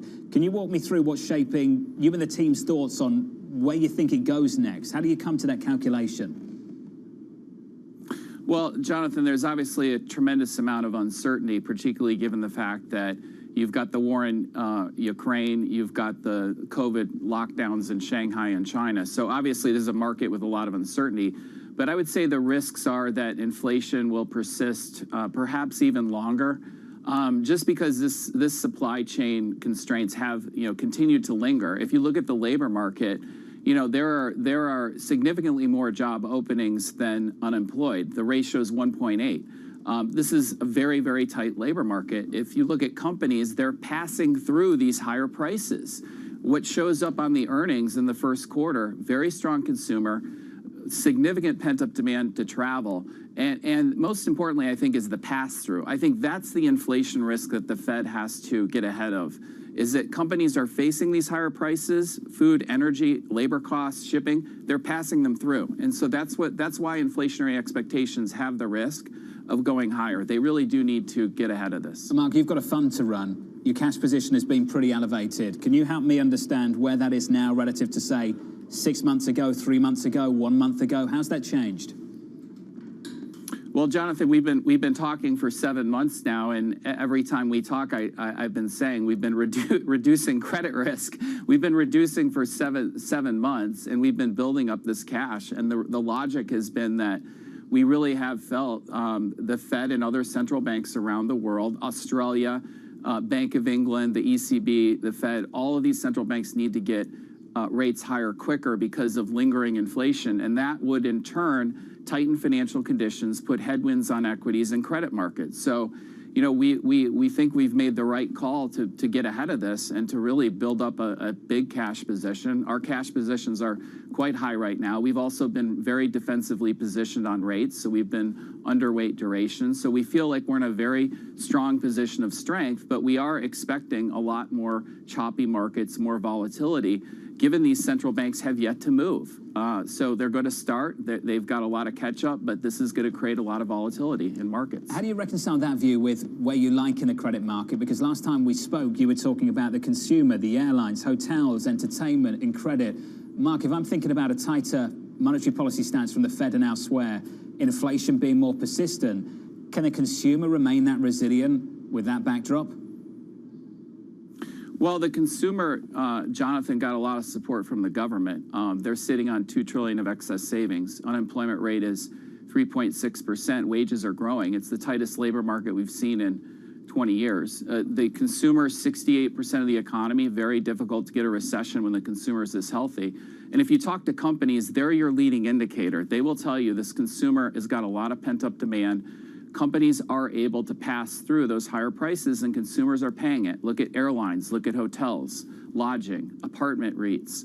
So the fact is that the on-the-ground evidence suggests that this consumer is pretty resilient. And so that's where we have invested. It's also the sector, because of this pent-up demand, because we've been in lockdown and now you're going to free up a lot of services spending, that's where we think the biggest earnings growth is going to be, and also where the best credit improvement trends are likely going to occur over the next year or so. So we have been favoring airlines, we've been favoring lodging, we also like banks, financials, and also apartment REITs because they can reset those rents every month. So as inflation goes up, they're getting higher revenue on that new lease. Where are you uncomfortable taking credit risk?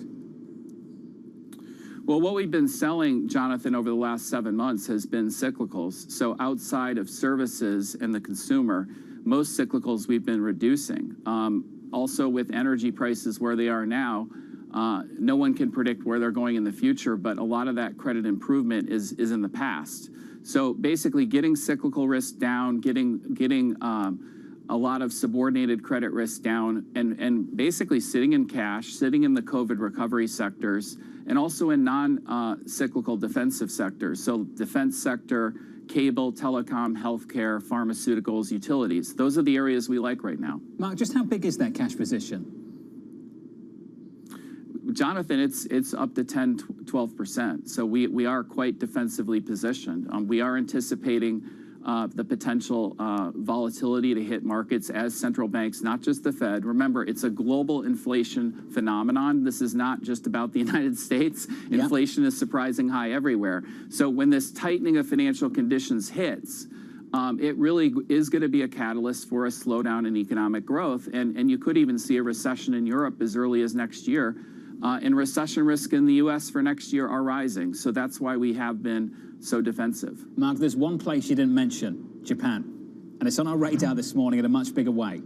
The BOJ is committed, it says it's committed to capping interest rates on a 10-year JGB at 0.25%. The Ministry of Finance, for whatever their words are worth, are saying they're uncomfortable, concerned with what's happening in the FX market. Mark, can I just finish with getting your view on what's happening, developing in Japan at the moment, and where you and the team are at on that particular story, where you think something might break, something might give?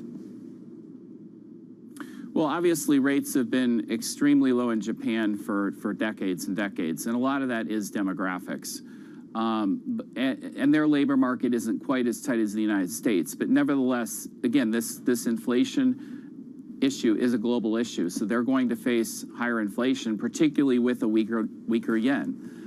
So over time, I think those rates obviously are too low as well. So in general, these developed markets, whether you're looking at the U.S., Europe, UK, Australia, Japan, all those rates are likely going to go higher over time. Mark Kiesel of PIMCO. Mark, tremendous to catch up with you, buddy. Let's catch up again soon, just to get your thoughts on what's happening, and a lot is happening. Bit of breaking news in the last couple of minutes. Janet Yellen, the Secretary of the Treasury, delivering a bit of a speech here. Michael McKee, your thoughts on what she's saying?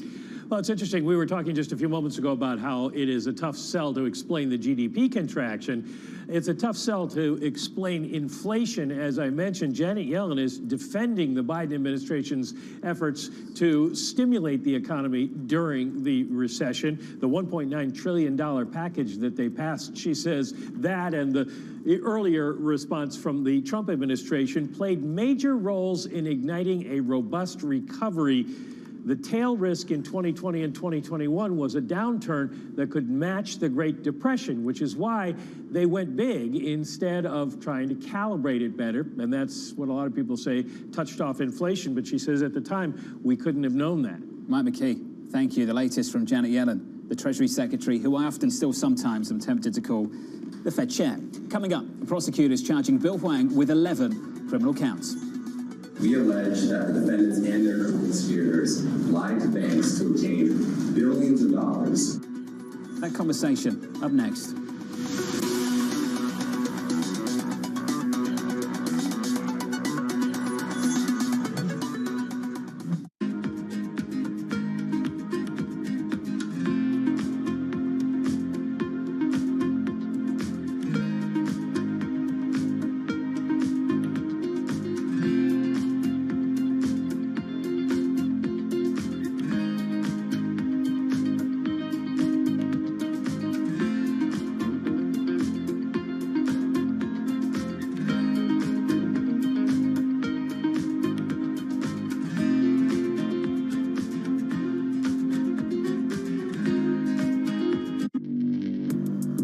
Access the financial world on demand. Hear from leading economists, policymakers, and industry experts via live and on-demand webinars, only from Bloomberg. Start exploring to see what's moving the markets. Visit Bloomberg.com/webinars. We know that it's highly transmissible. We know that 2 doses of vaccines, Pfizer vaccine specifically, neutralize the virus, but not as efficiently because various studies showing that reduction up to 40-fold, meaning that a 3rd dose is a must for it to successfully neutralize the variant. What we don't know is still that what are the effects of mix and matching between vaccines and what are the capabilities of antibodies produced from this mix and matching in neutralizing Omicron. because as we know, many parts of the world use different types of vaccines. And that would be a great data to look at. It will be also great to look at, because majority of the studies done uses a small sample number, and most of the time when you translate it to real world, the data changes. So it will be really good to look at large-scale data of the ability of antibodies from vaccines to neutralize this variant. Grateful here today that the virus, Omicron variant, still uses ACE2 receptor as its main entry. It means that all of the vaccines which are designed with spike in mind still works. Imagine if it uses a different receptor other than ACE2. None of the vaccines would work today. So I think that is the best news that we got from all these studies which came recently, the past couple of days.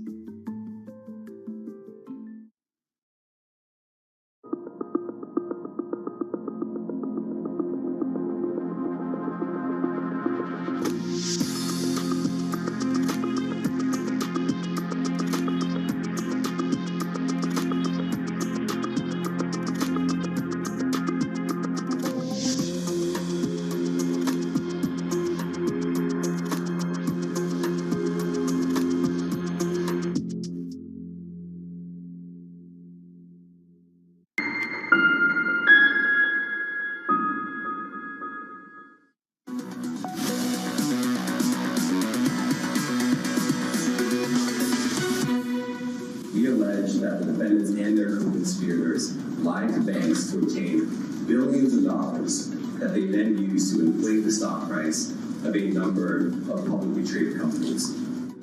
Bill Huang filing charges that could lead to 380 years in prison in the wake of his Archegos catastrophe.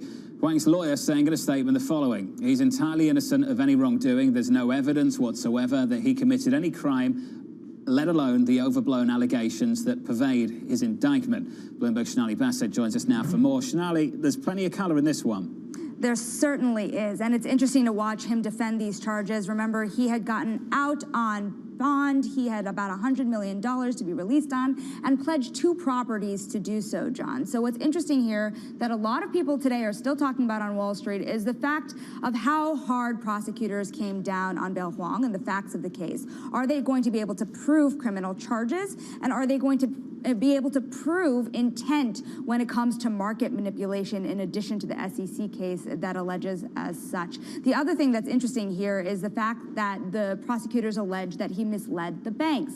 And how does that idea play into the other investigations that are going on when it comes to Archegos? So there are a lot of things that will be played out here legally, as you know, but questions still remain in the air. One that I like that Matt Levine has posed is, does Bill Huang have gold bars in his backyard? Does he have money that was made from these trades that he should have paid back ultimately? And are banks going to be able to recoup any of that at the end of the day? I have to say this is going to be a bit of an education for a lot of people. What was illegal, what was legal, what wasn't right but ultimately was okay in and around the law and the regulations. And Sonali, the final thing for me, and you touched on it, just how difficult some of this stuff will actually be to prove. Because I mentioned, you go through it and there is tons of colour, nice little snippets, everyone's been quoting it, but how difficult will it be to prove?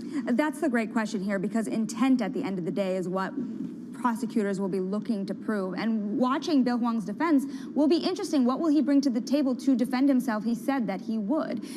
Again, will be interesting to watch out because there are concurrent investigations going on still, including the block trading investigation that includes some of the stocks that Bill Huang had amassed massive, massive positions in. Just how much we saw with Discovery and Viacom and GSX, which we know a lot of other money managers had lost money on in short covering. So there will be a lot of questions going on. It's still a lot of agita, as Romain Bostic likes to say, among the money management community, but more details trickling along as we go. Looking forward to you bringing those details to us. Sonali, thank you. As always, Sonali Bassett, our Wall Street correspondent. Not a Washington correspondent, though she could be that as well. I want to bring in Taylor Riggs. Taylor, the banks standing by in Europe. I think Credit Suisse watching this one closely. Yeah, John, I think it's interesting because we came off of here of actually decent and solid U.S. bank earnings in the last few weeks. So pushing forward to some of the European banks who, of course, as you know, were facing sort of a different macroeconomic environment, given the exposure more to Russia and Ukraine. And I think what is notable here is you get Standard Chartered, you get Barclays, and of course, the CEO of Standard Chartered saying that first quarter performance strong despite that volatile macro environment. We are still on track to deliver, talking a lot about some of the tangible ROE and tangible equity figures that he is laying out. I think what is interesting interesting is not only here sort of the surprise, but of course similar story in the U.S. if you change up the board, the massive underperformance of the financials on a year-to-date basis, and yet of course sort of the big reaction here coming out of it, but a number of 0.5% to 1 to 2% here on the financials doesn't do enough to claw us out of the big hole of which they were in, and it's a similar story with technology and autos here, big underperformers for the year, trying again to catch that sort of risk on trade that you see on a day like today. It really, though, does sort of set us up nicely for next week. Taking a look at some of these big banks here. And of course, John, sort of the continued theme of sort of the macroeconomic environment and ECB, a BOE, sort of hawkish pivots here that we get amid some of the economic uncertainty still underway. Taylor, thank you. Are you back with us again tomorrow? Yes. Even after calling I me decided to come back. That is wonderful. And you're not a boomer. Thank you. Born in the 80s. Not sure that makes me a boomer at all. Taylor Riggs, thank you. Coming up, the market-moving events you need to be watching. Our Trading Diary is up next.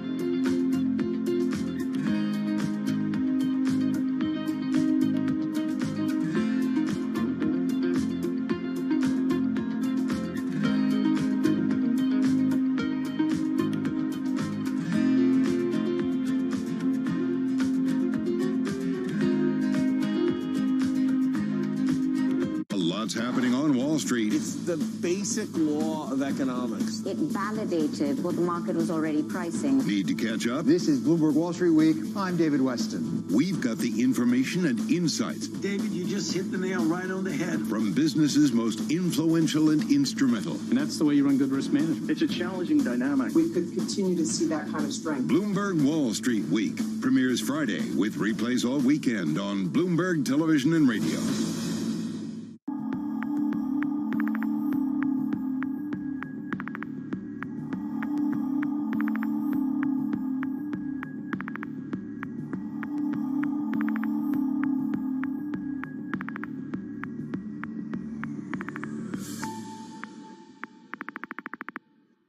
BSO Now is your online home for weekly Boston Symphony Orchestra and Boston Pops performances. See new concerts that go behind the scenes, plus acclaimed archival concerts. Visit bso.org/now, where the music plays on. BSO season sponsor, Bank of America.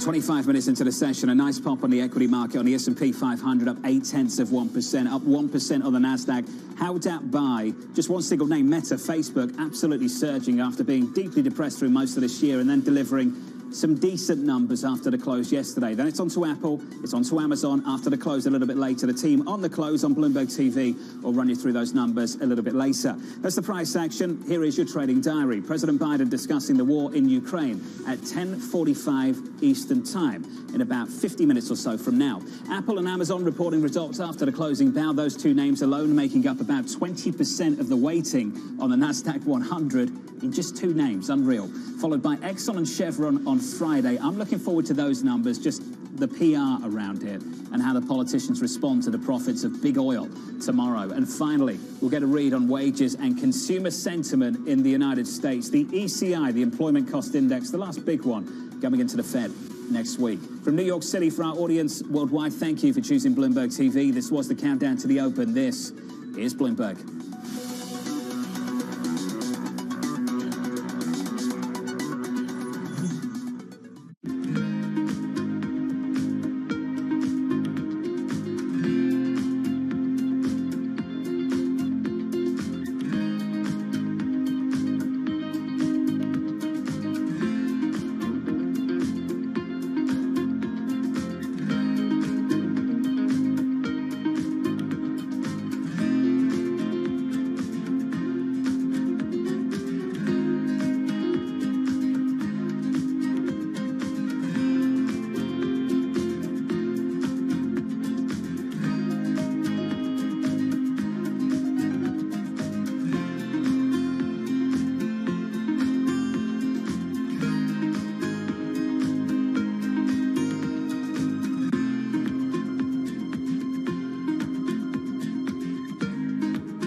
When you think of cutting-edge technology at sea, you might be thinking of stuff like this. But there's an incoming revolution on the high seas that isn't quite as sexy, but could be significantly more impactful. Container shipping is the key component of global trade. About 80 or 90% of all the world's goods are transported at sea at some point. But there's a significant unseen cost to the modern era of global commerce. About 3% of all the world's CO2 emissions come from shipping. 3% may not sound like a lot, but that's roughly comparable to the entire CO2 output of Germany. Since reducing trade isn't a likely option, what about a technological improvement to help reduce the emissions from these well-stocked maritime behemoths?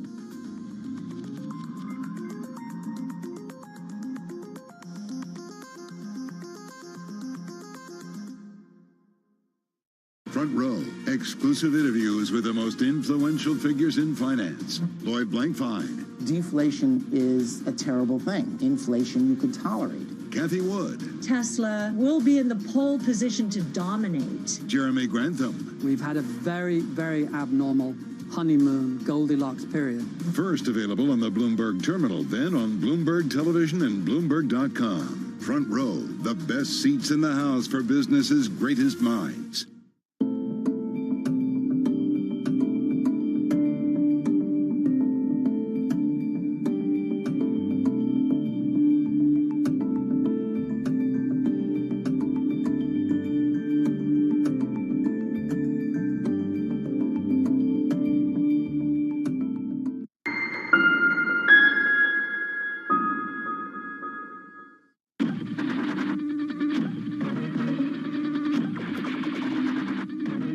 Pepsi's Number Fever campaign in the Philippines has probably gone down in history as one of the biggest marketing disasters in history, mainly because of a human error that led Pepsi to print more winning caps than they planned.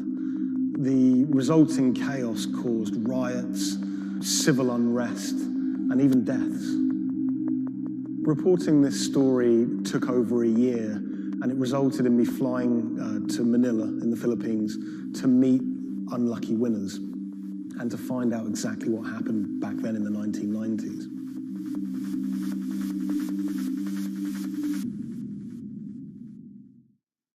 My name is Jeff Maish. I'm a journalist based in Los Angeles. I wrote the story for Bloomberg Business Week about Pepsi's Number Fever campaign. The Philippines is a really interesting country. It's made up of thousands of islands.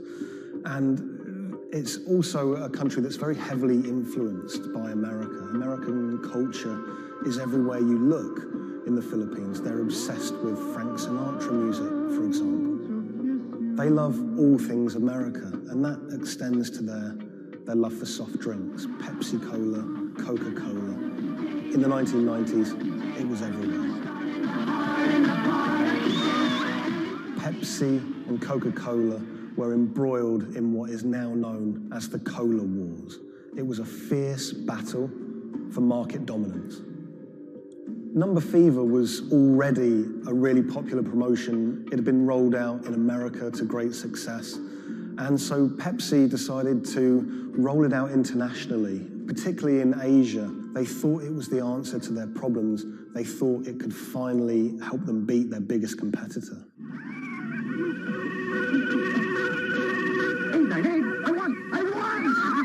Look for the winning number in sari stores every day, also on TV, radio, newspapers. You could be a millionaire.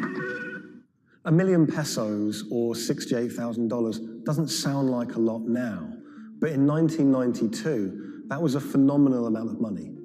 You've got to remember that in the Philippines at the time, the average monthly income was about $100, so $1 million pesos was wealth beyond anyone's wildest imaginations. Number Fever caught fire in the Philippines. Kids were saving up their pocket money to buy a bottle of Pepsi. Parents were squirreling away all of the bottle caps in bags.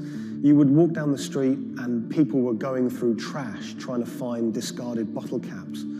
It was a national phenomenon. Pepsi boasted that half the population of the Philippines was playing it. Number fever boosted Pepsi's sales every month from $10 million to $14 million. It had a huge impact on Pepsi's bottom line. Number fever quickly became number hysteria. Maids were being jailed for stealing their employers' winning bottle caps. There was even some murders over winning bottle caps. People were fighting in the streets over these caps. There were signs that there were going to be problems with number fever very early. Pepsi had rolled out the competition in Chile, and a garbled fax had caused some kind of problem with the winning number. They'd announced the wrong one in Chile, causing riots. There were signs that there could be big problems ahead if they didn't keep their eye on the ball. So in 1992, Pepsi decided to extend the campaign in the Philippines, and they announced that the competition would go on for a few more weeks. One night, on the television news, they announced the latest winning number, 349. The problem was, 349 had already been allocated as a non-winning number in earlier campaigns. So there were literally hundreds of thousands of bottle caps with 349 just floating around the Philippines. Hundreds of thousands of people all across the Philippines, thousands of islands, were finding winning bottle caps.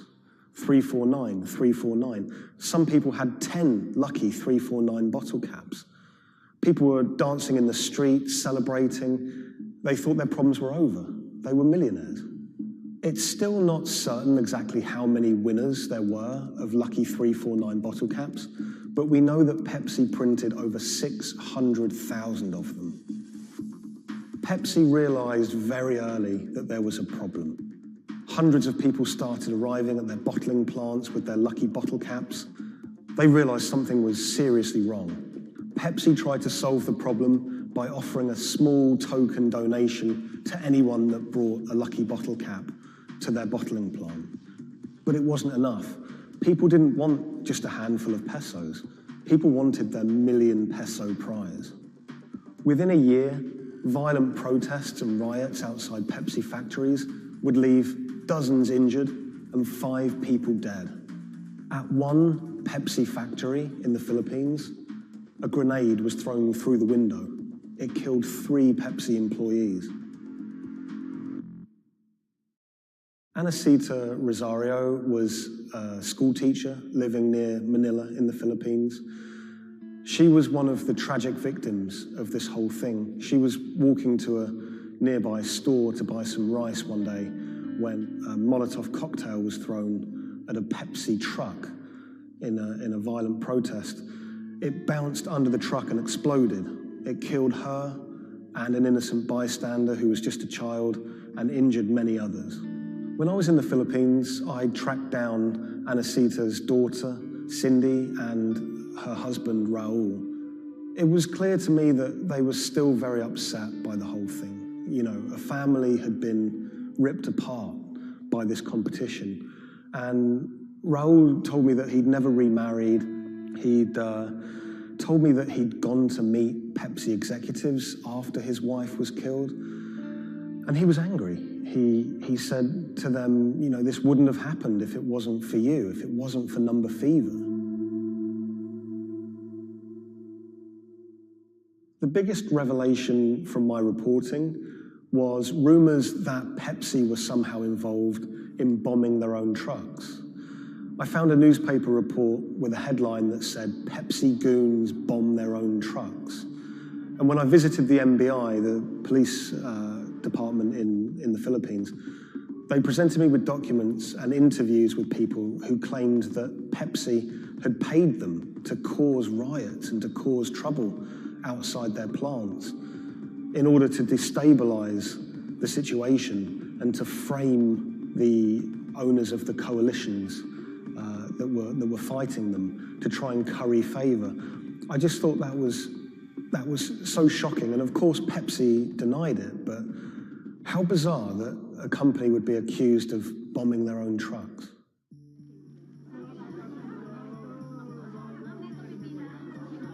The contest had sparked so much anger in the Philippines because it landed at just this really weird time in the Philippines' history.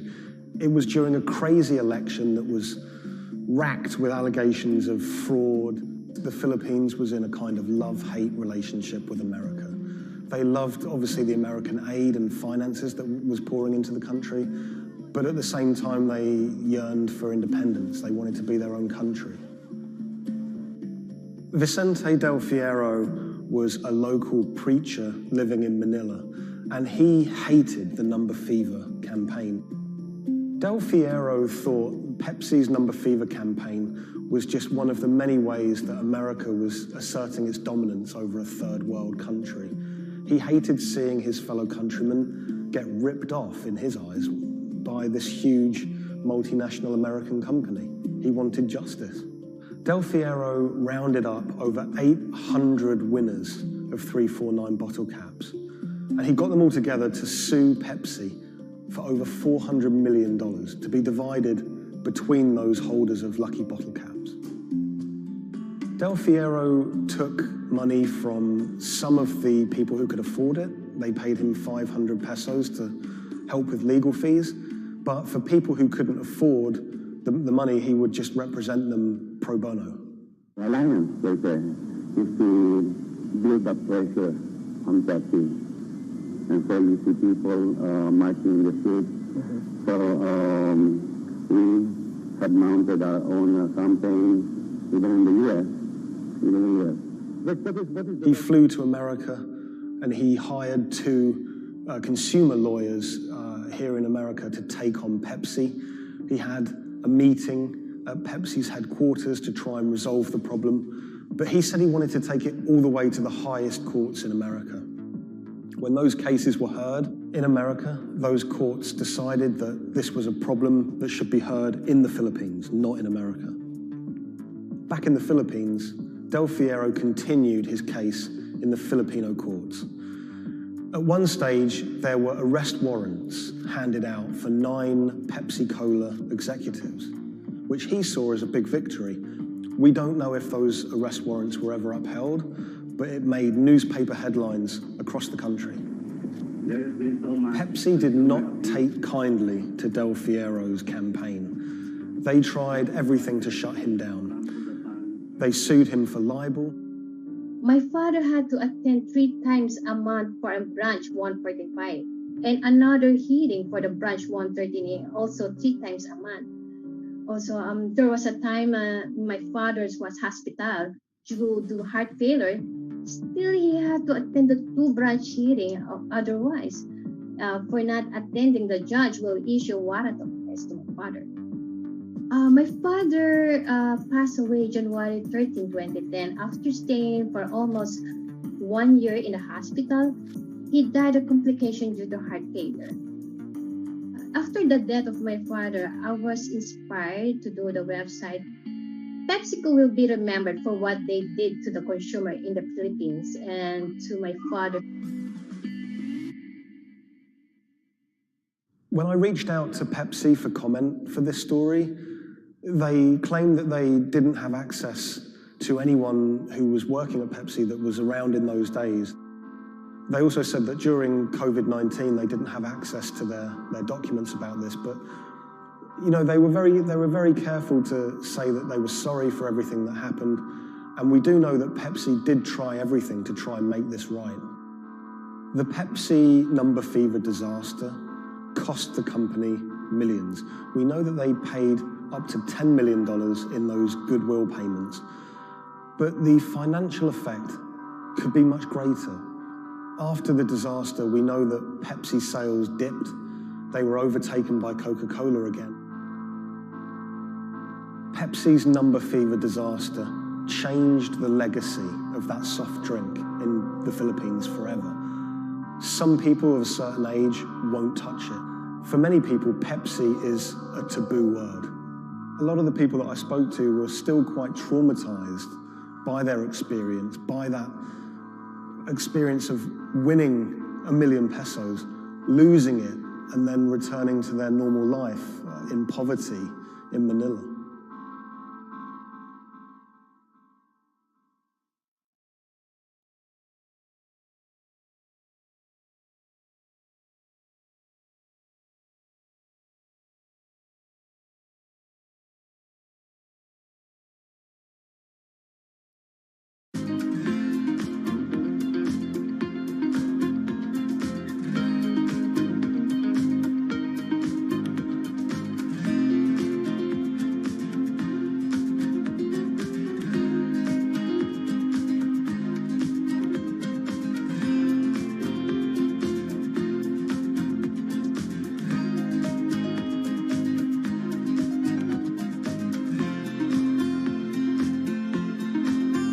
When the news of the bombing came out, it was a massive story in Germany. We are following some breaking news coming to us out of Dortmund in Germany. It was covered by all the media outlets. 3 roadside explosions triggered at the same time last night as a coach left its hotel in the south of Dortmund.